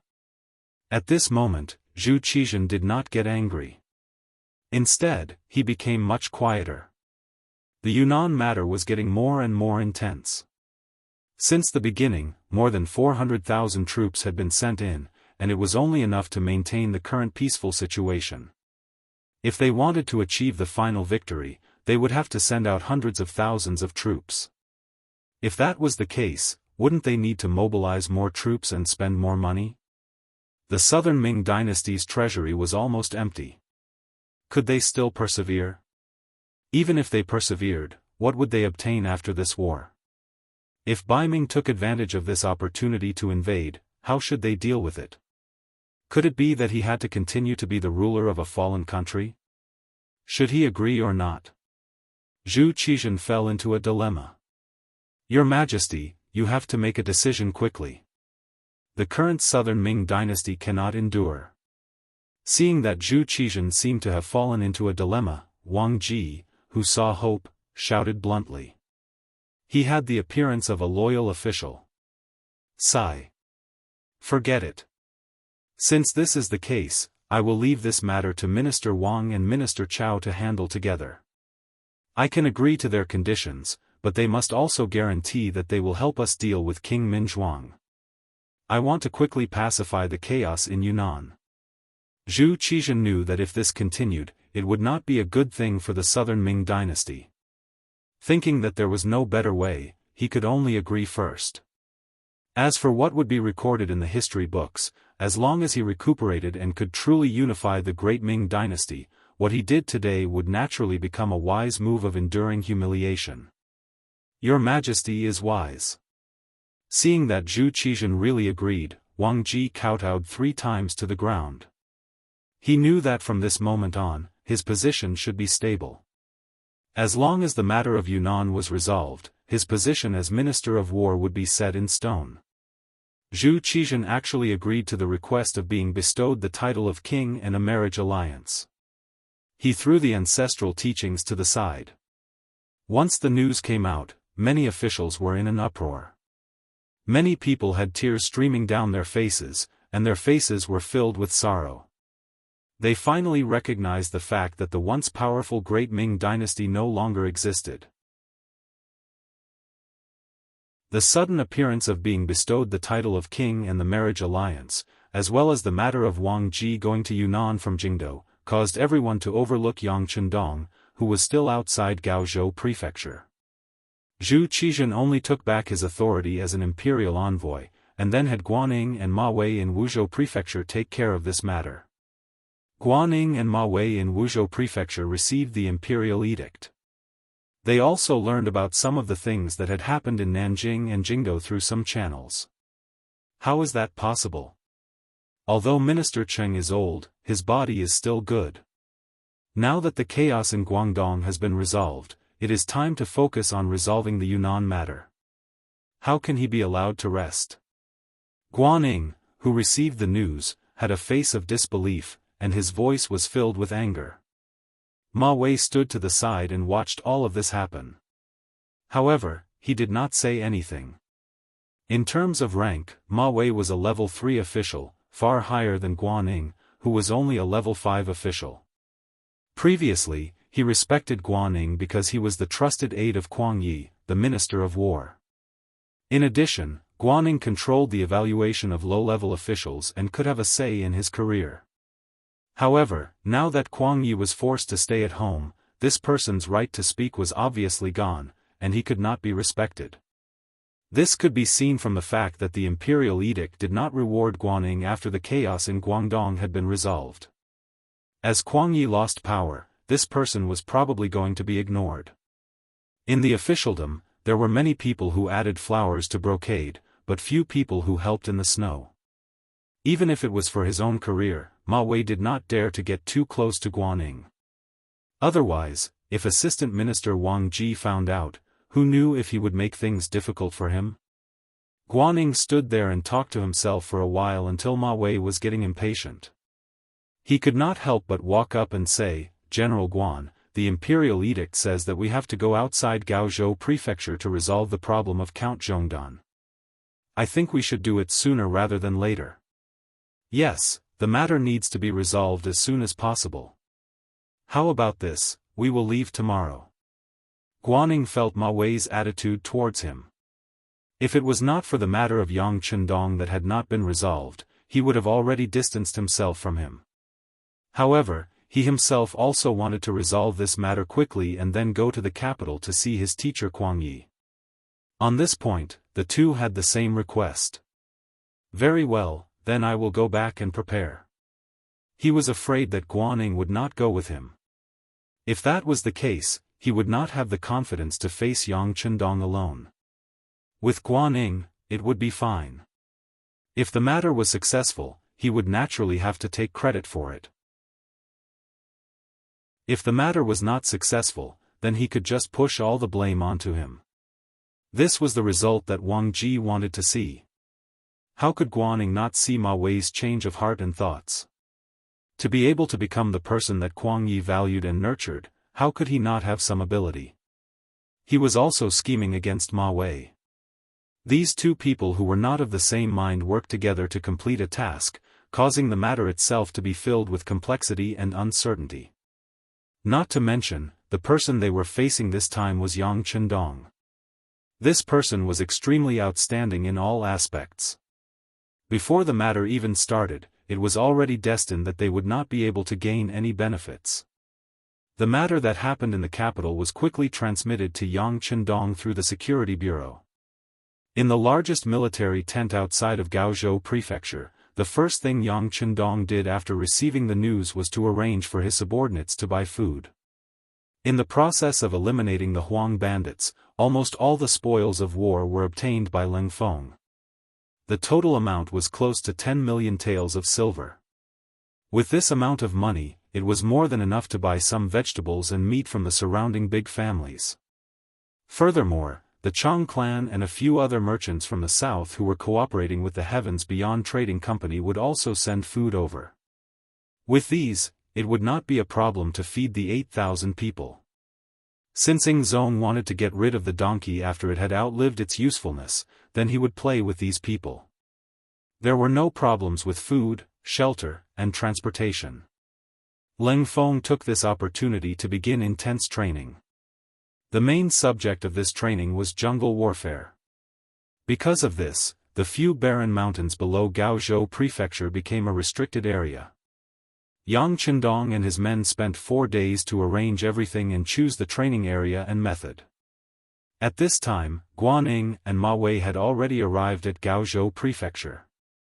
The two of them brought about 100 personal guards. When they appeared, they did not immediately visit Yang Chendong. Instead, they first went to Gaozhou Prefecture and found the Shao Prefecture General Yu Guang, who was temporarily in charge of the matters here. When the two of them arrived, they did not immediately visit him. This already showed their attitude. Perhaps they wanted to use this method to tell Yang Chendong that he was no longer an imperial envoy. When he did things, he had to have some sense of propriety. Don't fall out with them, it wouldn't look good for anyone.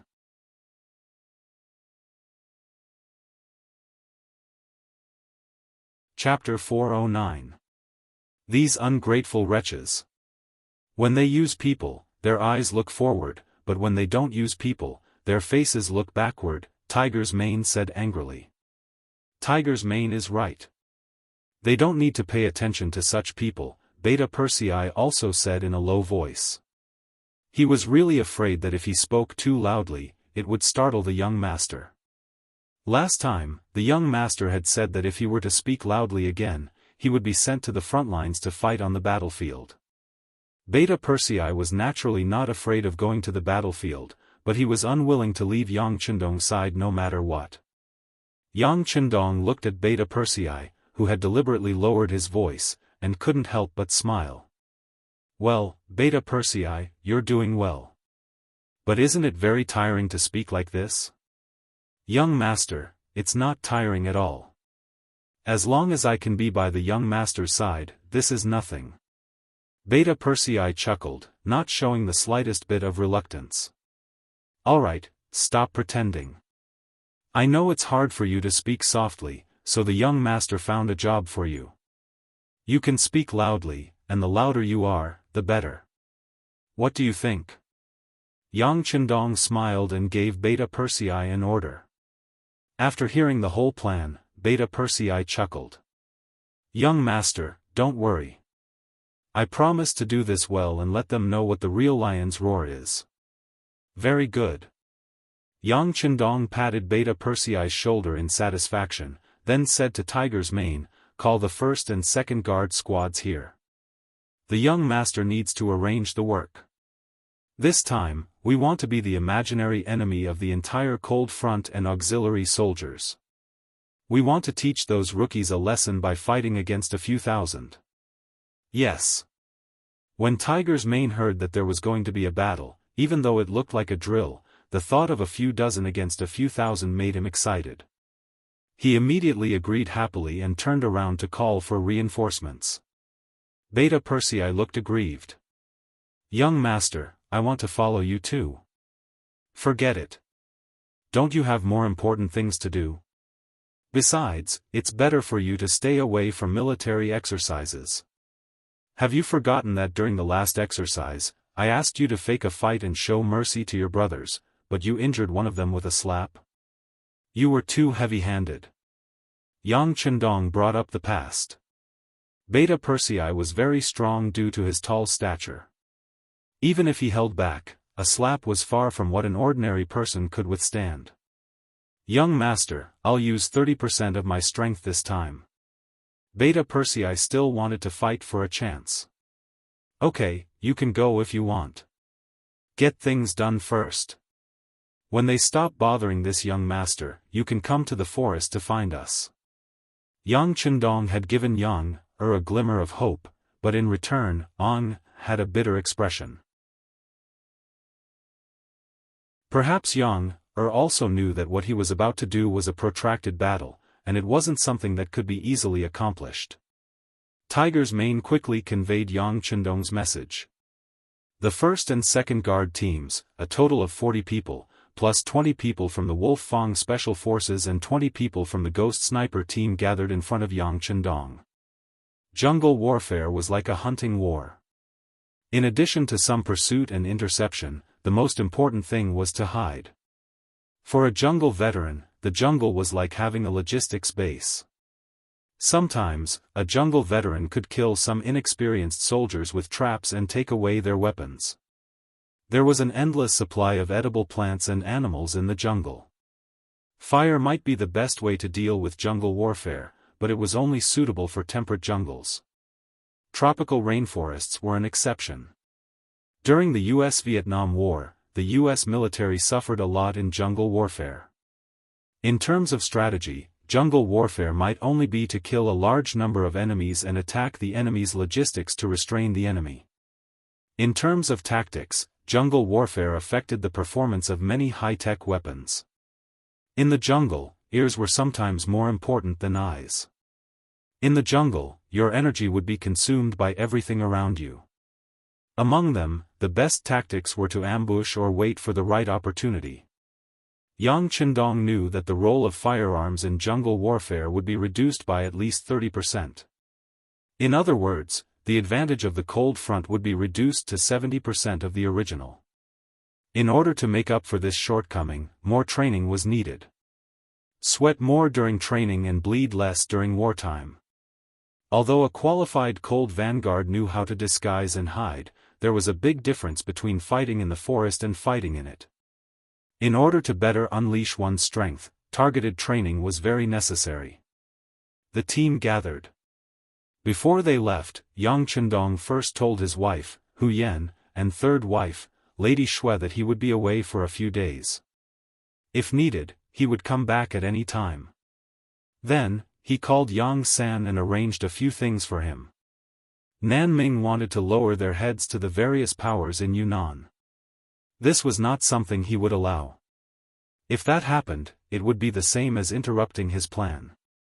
So, what he needed to do was destroy Zhu Qizhen's fantasy and force him to beg and use him. After everything was arranged, Yang Chendong left the barracks with his men in the afternoon. Guaning and Ma Wei, who knew nothing about this, were sitting in the yamen of Gaozhou. General Yu Guang was reporting to them some of the information he had gathered. Saying that it was information was a bit of an exaggeration. He was just stating some facts. General Ma, General Guan, ever since the mercenary army came to Gaozhou, they didn't have any intention of entering the city. They only set up camp 10 li away from the south of the city.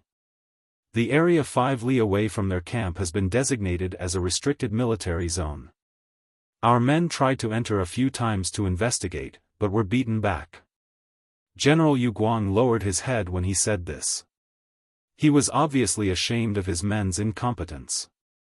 Wait? What did you just say? Beaten back? They really dared to do it? When Ma Wei heard this, a trace of fear flashed across his face. He obviously didn't expect this situation. Yes, they were beaten back. It's just that they knew their limits. The men they sent only suffered superficial injuries. They'll be fine after a few days of rest. Yu Guang nodded and admitted. How dare they? Where do they think they are? This is the territory of our southern Ming dynasty. Every blade of grass and every tree here belongs to us.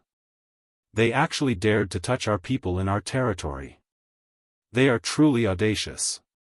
General Yu? Didn't you think of retaliating? Ma Wei said angrily.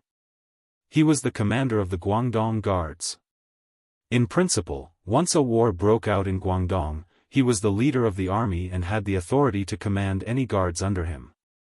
The mercenary army beat up the Ming army here. That was equivalent to slapping his face. They didn't give him any face. How could he not be angry? Retaliate? Yu Guang raised his head when he heard this, then shook it violently. Our brothers can't beat those mercenaries. Yu Guanghui said this because he had worked with these people before. Thinking back to when they were on good terms, he had worked with Wu Sheng's 1st Battalion of the Cold Front. He had personally witnessed their powerful military strength, especially the firearms in their hands that could fire consecutively and were incomparably accurate. The power of those firearms shocked him even more. For such weapons, he had even discussed with Wu Sheng to see if he could get himself one to show off. Originally, he thought that since he had asked for it, Wu Sheng would at least give him some face.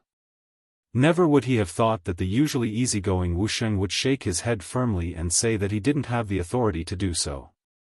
Yu Guang naturally didn't believe such words. How could a general not have the authority to give a weapon to a friend? He thought that this must be a lie and was very unhappy about it for a while. It was because he had enough understanding of those firearms that Yu Guang was very clear that with his strength, he was definitely not a match for the mercenaries. It was better to not fight this battle to avoid humiliating himself. Yu Guang bluntly said that they couldn't beat the mercenaries. When Ma Wei heard these words, his face alternated between red and white, but he really didn't know what to say because he also thought the same in his heart. After holding it in for a long time, he finally spat out a sentence. But we can't let them hurt our people for nothing. They have to give us an explanation. They did. They said that the area within a 5-mile radius of the military camp is a restricted military zone.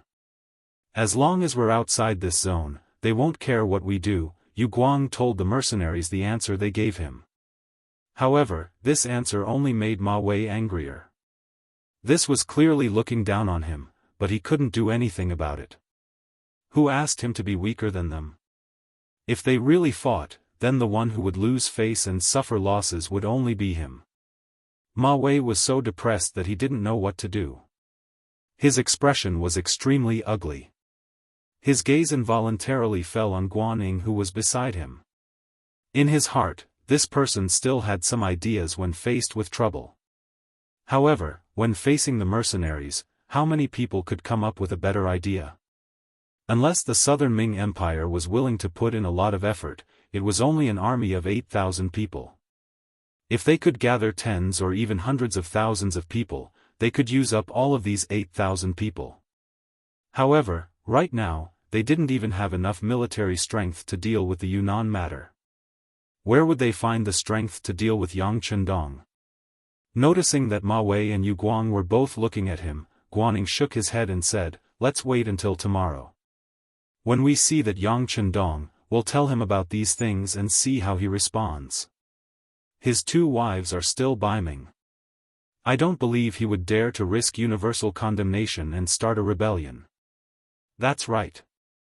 Tomorrow, we'll go ask this Count of Loyalty and see how he answers us. Guaning nodded.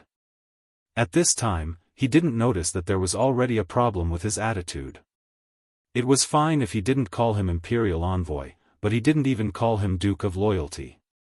Instead, he still called him Count of Loyalty that Ingzong had given him. Could it be that he forgot that he had asked him to help him deal with the Huang bandit army?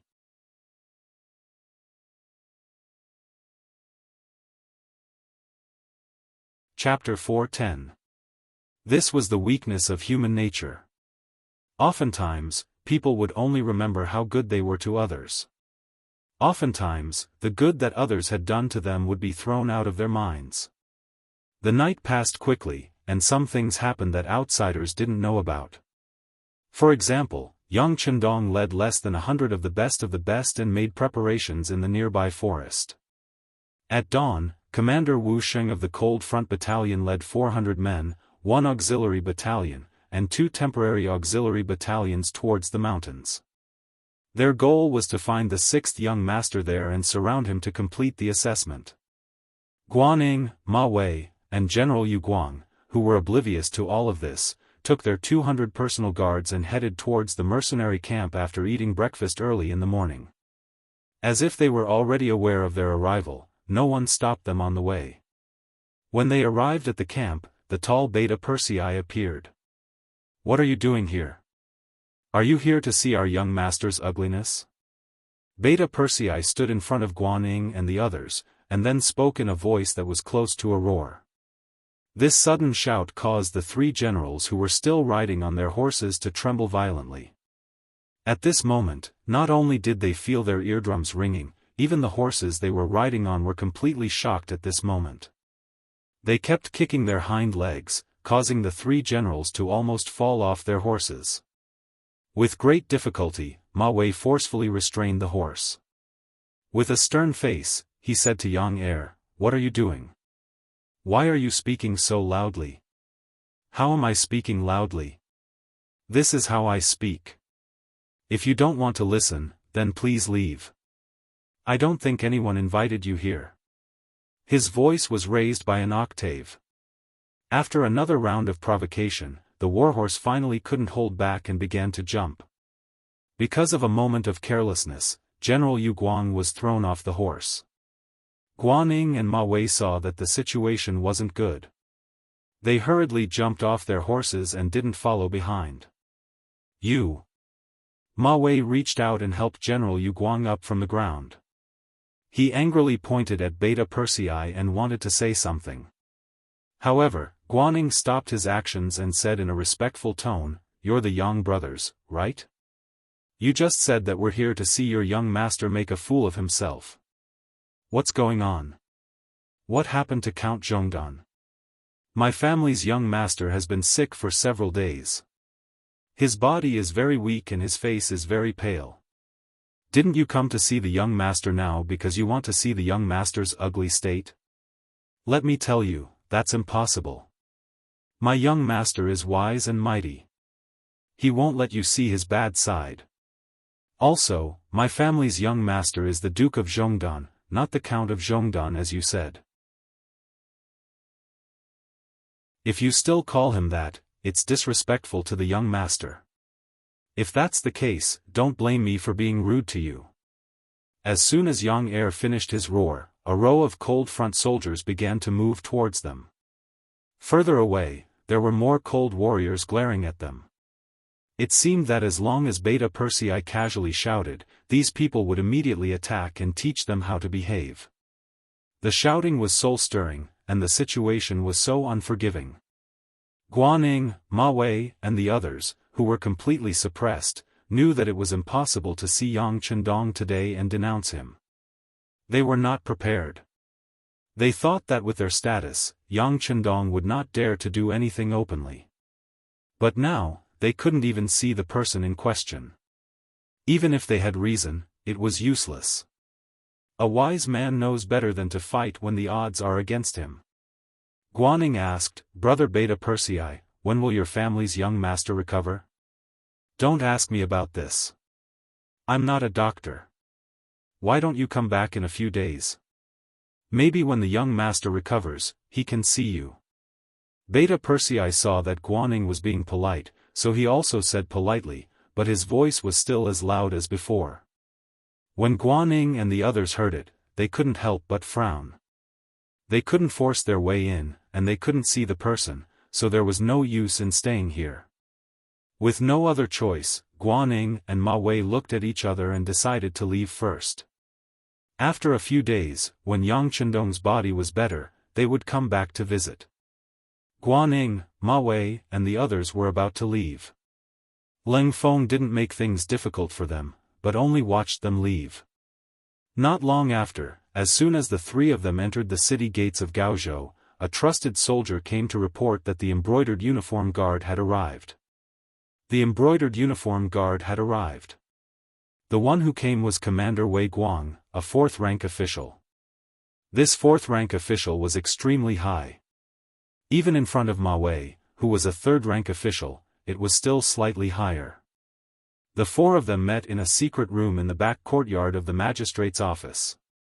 It could be seen that the matter they were talking about was extremely confidential, and not to be known to outsiders. As soon as the four of them met, Wei Guang found the main seat and sat down. Guaning was a little unhappy about this, but even Ma Wei, who was of a higher rank than him, didn't say anything, so he simply kept his mouth shut. He wanted to hear what this high-ranking official of the embroidered uniform guard had to say. "Have you seen Yang Chendong?" After the four of them sat down, Wei Guang asked first.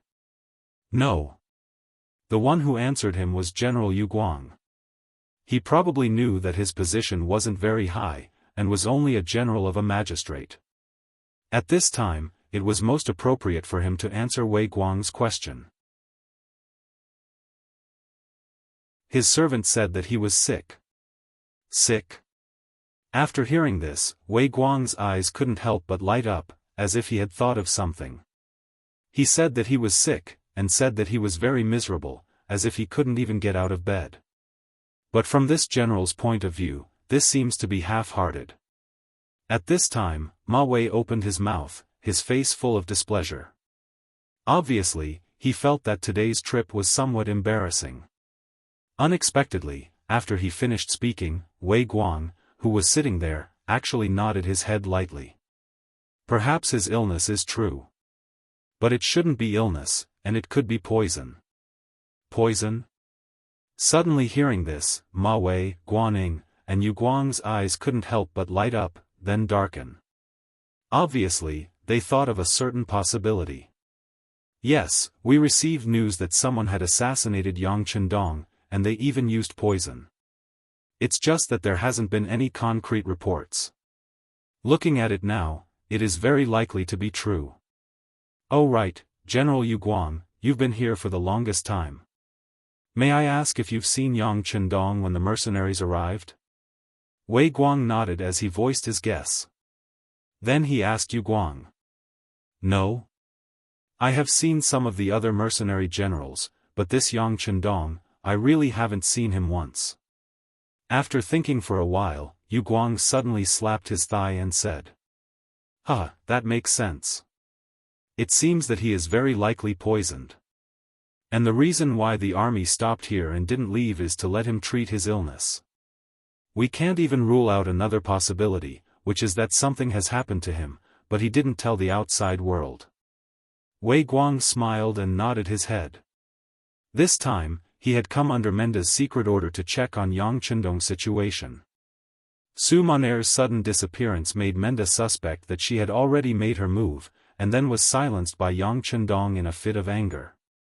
But in the end, everything was just a guess. This time, he sent Wei Guang to get a clear answer. Wei Guang had seen Su Moner before and naturally knew of her beauty. He believed that if it were him, he wouldn't have the slightest bit of defense against such a beautiful woman. Therefore, he judged others by himself and thought that Yang Chendong might have fallen into a trap. That was why when he heard Ma Wei and the others say that they didn't see the main culprit and that the other party said that he was sick, he made such a guess. At this moment, even Yang Chendong probably didn't expect that he didn't come here because the other party's position was too low and not worth meeting. He didn't think that it would become the main basis for guessing that something had happened to him. The basis for guessing that something had happened to Yang Chendong was Su Moner's disappearance. As for whether this woman would stop halfway, Menda didn't even think about it. A woman who lived only for the sake of her family, once she saw a little hope, how could she stop?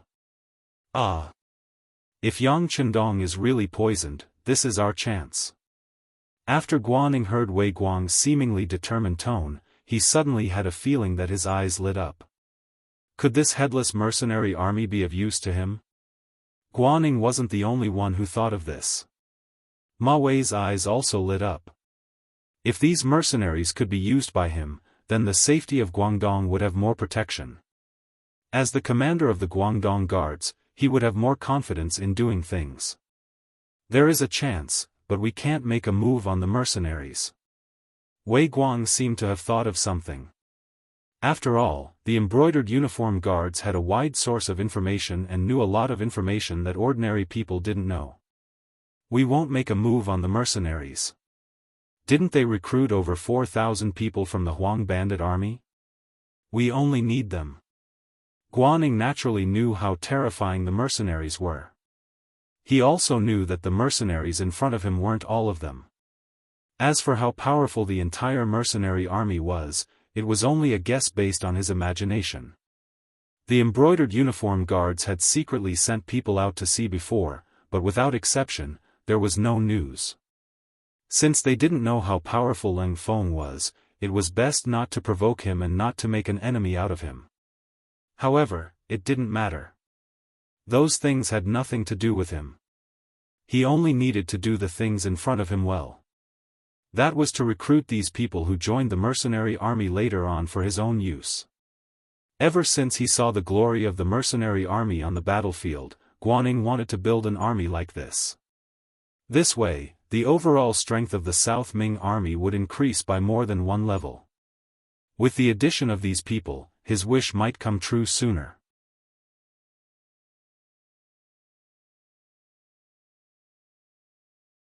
Chapter 411.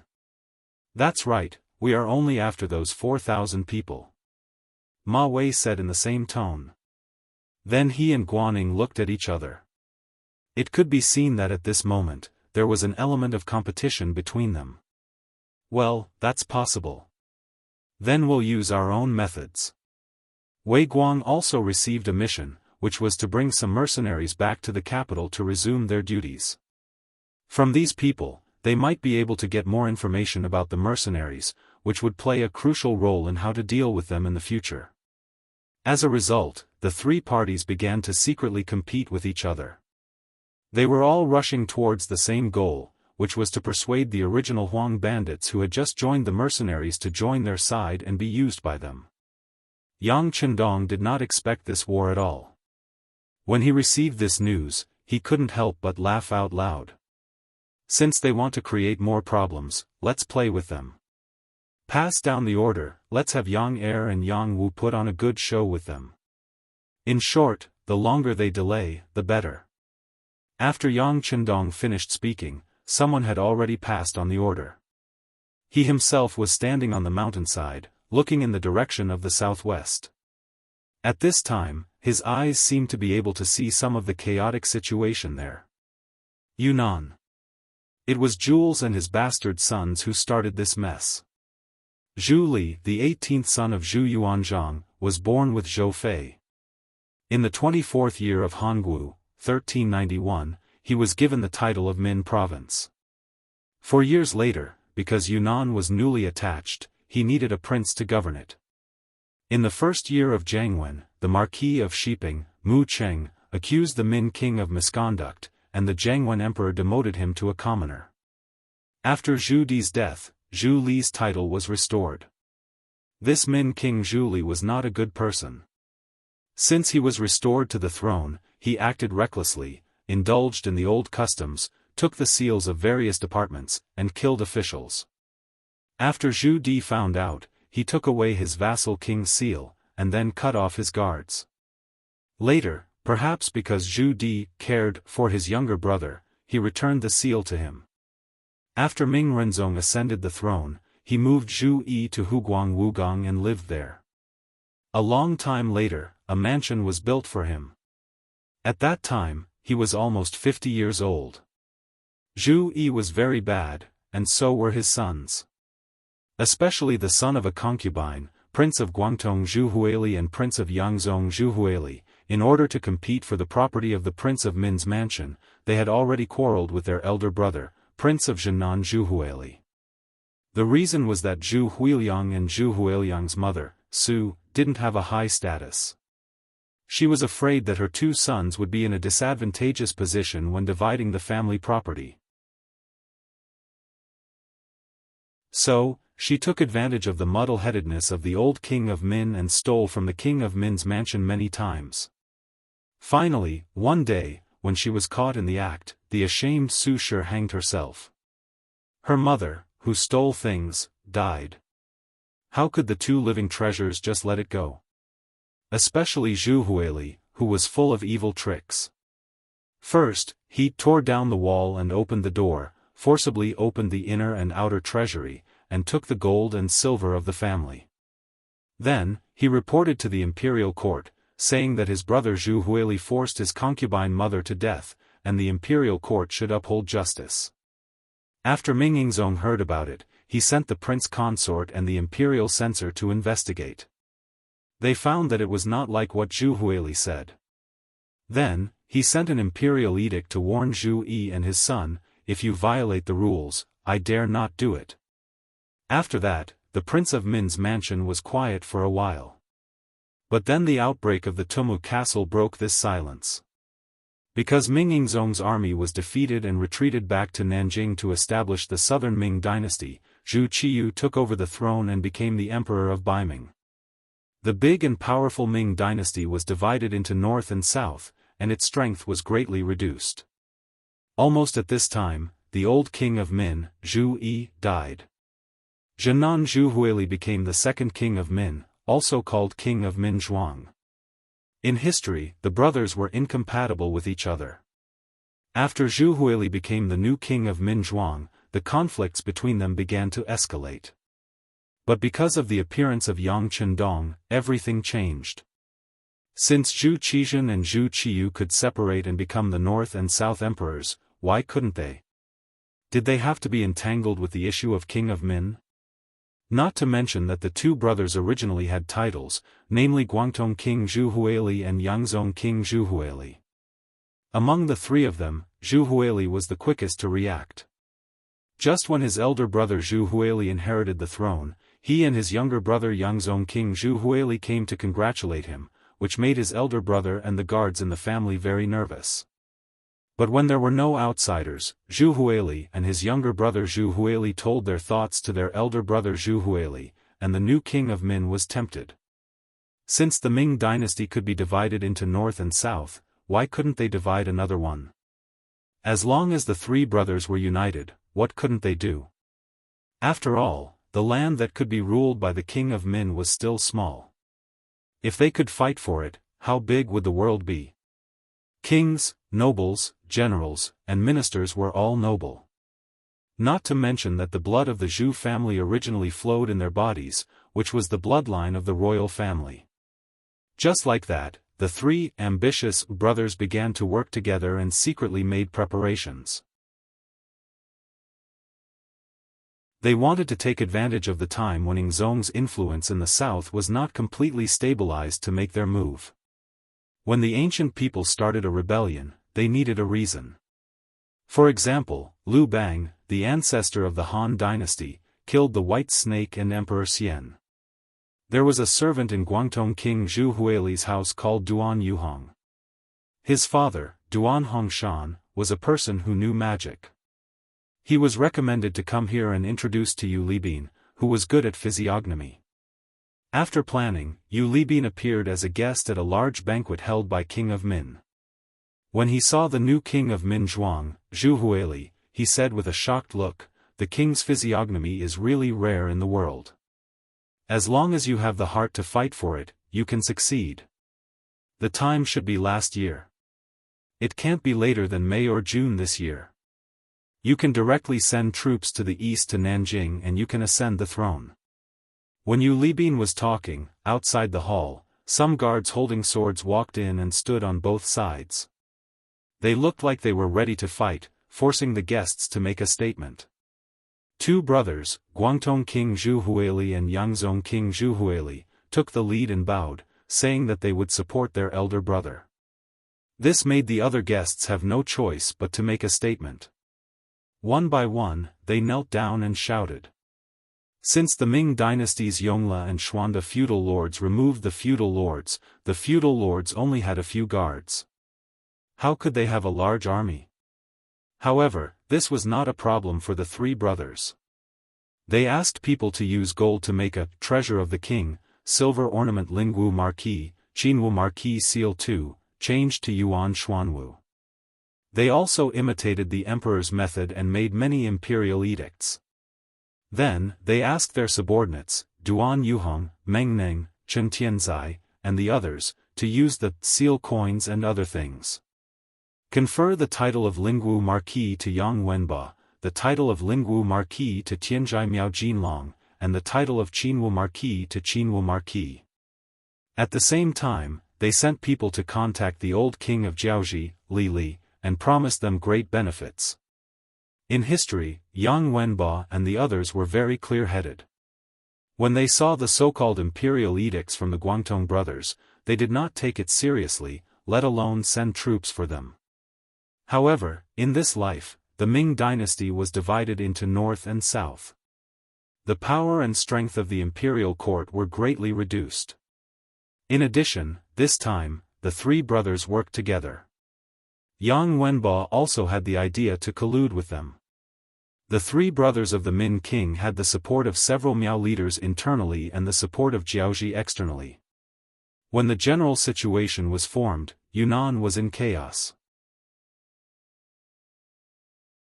When Yunnan was in chaos, the Mu family, as the biggest warlord, and also the one who had lived here for generations, became the only obstacle to the success of the Min king. It was still the same sentence. When the north and south were clearly separated, the Mu family was not even clear about who they should be loyal to. How could they rashly send troops to quell the chaos?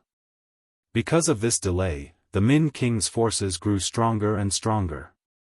In the end, even the Mu family could not eliminate them in a short period of time. At this time, the news spread to the southern Ming capital, Nanjing. Then, there was the matter of Yingzong sending troops to quell the chaos. Looking at the relevant information that was completely inconsistent with the development pattern in history, Yang Chendong, who was in a well-disguised deep pit, slowly turned off the flashing flashlight in his hand. The situation seemed to be getting more and more chaotic. Even the news from the military camp outside was not as encircling and intercepting as previously thought. On the contrary, it was all kinds of benefits. After knowing that Ming Yingzong, Zhu Qizhen, had adopted the strategy of the left assistant minister of the Ministry of War, Wang Ji, they would use quiet methods to deal with the mercenaries outside of Gaozhou. For example, they would surround them and not use their weapons. They would wait for them to run out of ammunition and food. This way, they would be able to control them at will until they were forced to withdraw from all of the southern Ming territory. In order to deal with such a situation, Yang Chendong had made preparations in advance. Not only did he send people out to purchase provisions, he also mobilized the Chang family and a few other large merchants in the south. The merchant families were all here to provide support when one side was in trouble. When the time came, with sufficient food, the situation in Yunnan would worsen. When Wang Ji's enlistment strategy completely failed, it would be time for him to return to the stage of history and show his strength. But who would have thought that the other party would actually believe him when he casually found an excuse of being sick? They even began to openly incite the excitement of defecting. According to the report from Beta Persei and Yang Wu, who stayed in the military camp, they had already gone to several dinner parties. They had heard so many compliments that their ears were about to grow calluses. Just enjoy the food and drink. Don't forget your true identity. This was Yang Chendong's reply to the two personal servants. From this sentence, it was not difficult to see that Yang Chendong was happy to see the situation in front of him. If possible, he wanted to continue like this until there was a change in Yunnan. All in all, the changes in the military camp were good things. At least there was no need to fall out. As for whether the other party could really tempt Beta Persei and Yang Wu to defect, Yang Chendong was not worried at all.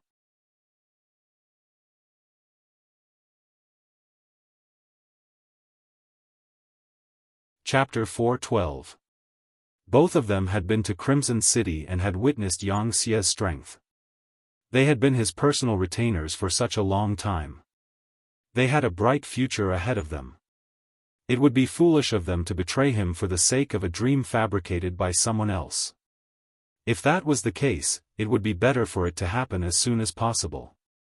Instead of waiting for someone to grow stronger, it would be better for a disloyal person to reveal his true colors as soon as possible. Of course, Beta Persei and Yang Chendong would definitely be able to pass the test. On this point, Yang Chendong was very confident. "Young master, there are people walking past us again. It seems like there are more than one squad. Should we attack?" Yang Chendong lowered his head and pondered about the environment he was facing. He wondered if there was anything he had not considered and if there was a move he could take the initiative to make when Tiger's Mane's slightly agitated voice sounded in his ear. They were now in a deep pit. The top of the pit was covered with branches and leaves that could be used as camouflage. Unless one was a professional or was very close to the pit, it would be very difficult to discover such a trap.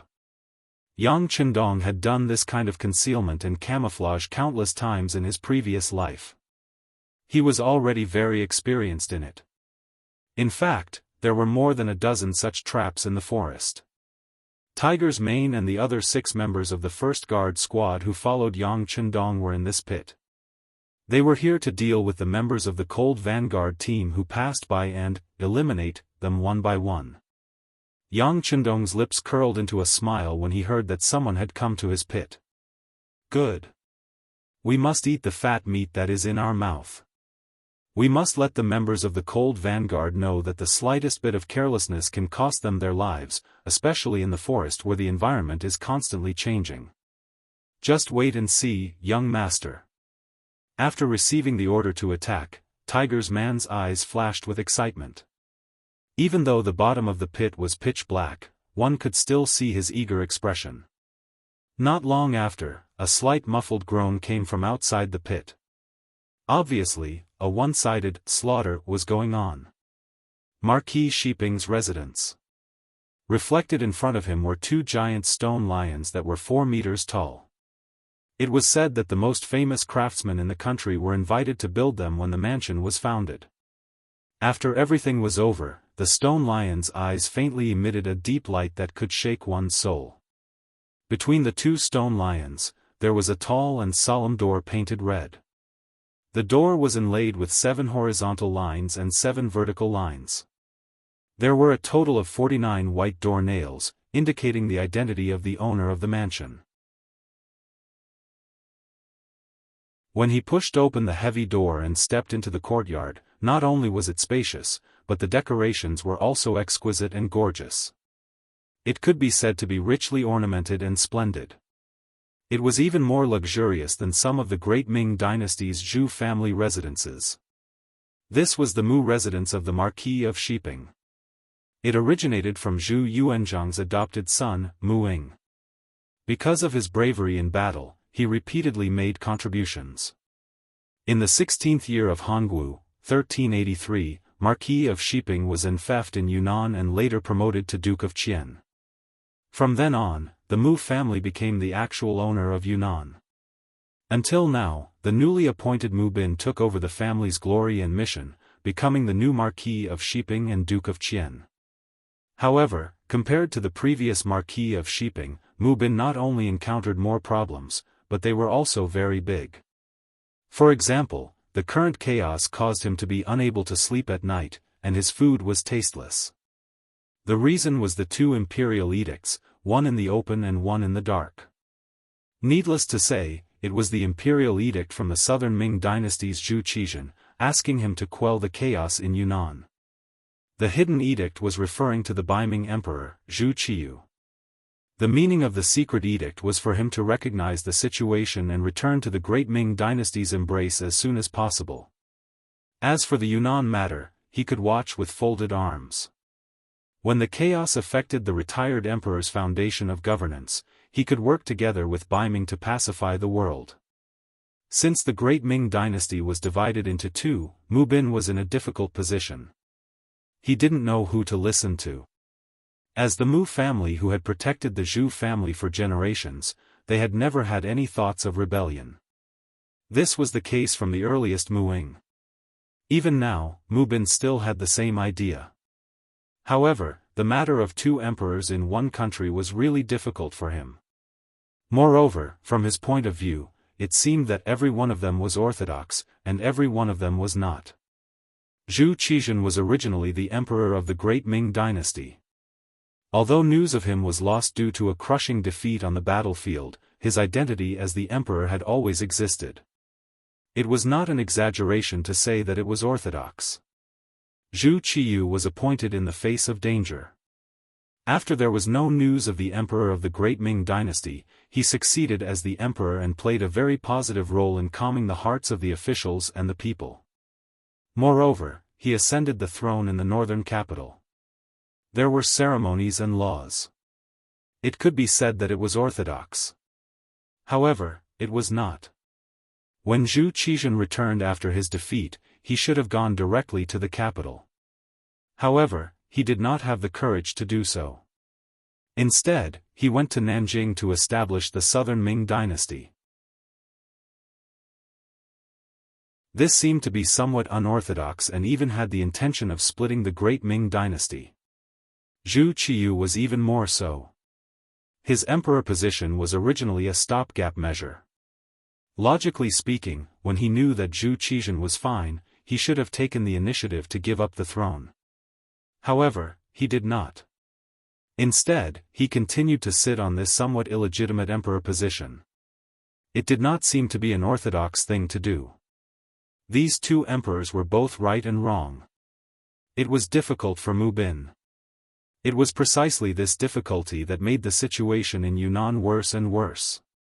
Even if he wanted to go all out now, he was afraid that he would not be able to solve the problem. In war, the most taboo thing was that the commander's will was not firm enough. This kind of thing happened to Mu Bin. Even the commander was like this, let alone the soldiers. They did not know who to listen to, so much so that in the later stages, they did not know who to fight for. They did not even know why. It would be strange if they could fight this battle well. Even Mu Bin could not believe it. Because his will was always wavering and his will was not firm enough on the battlefield, the enemy took advantage of the loophole. Now that things had reached this stage, he could only stay in a corner and wait for changes. It was at this time that Ingzong's special envoy arrived. It was Wang Ji, the left assistant minister who acted as the minister of war. According to his suggestion to Ingzong, he was now splitting his troops into 3 ways to solve the problem. The first way was to form a marriage alliance with Jiaoji. The second way was for the Mu clan to be crowned as king. The third way was to bribe the Miao clan army with a large sum of money. The first way was long and the third way was full of danger. In the end, Wang Ji himself chose the safe and dignified second way, which was to come to the Mu clan and act as a lobbyist. In exchange for Mu Bin's position as king, the Mu clan would send troops to quell the chaos in Yunnan. Mu Bin naturally did not dare to neglect Wang Ji's arrival. Although he had a large number of troops in his hands and had a high influence in Yunnan, he had to be careful. The reason why the Mu clan could continue to this day and hold military power without being suspected by others was because they were cautious and careful. Usually, if a random 5th-rank official of the imperial court came to the Mu clan, he would personally receive him, not to mention a 3rd-rank official who was very likely to become a 2nd-rank minister. In the Mu clan's main hall, the handsome Mu Bin saw Wang Ji, who was wearing a 2nd-rank official's robe and had a humble appearance. The two sides first greeted each other politely, then they sat down and looked at each other face to face. Wang Ji was still a little unfamiliar with Mu Bin. As for his father, Mu Cheng, who had just passed away, had some dealings with him. Since they wanted to talk about things, according to the Chinese's habit, they naturally had to start with a friendly relationship. Wang Ji then talked about some of his and Mu Cheng's past. When someone talked about his father in front of him, Mu Bin naturally listened with a respectful expression. From time to time, a smile would appear on his face to show his respect. Wang Ji was very satisfied with Mu Bin's performance. As they talked, the topic was naturally related to the current situation. Back then, when old Duke Mucheng was still alive, Emperor Ingzong had praised him more than once.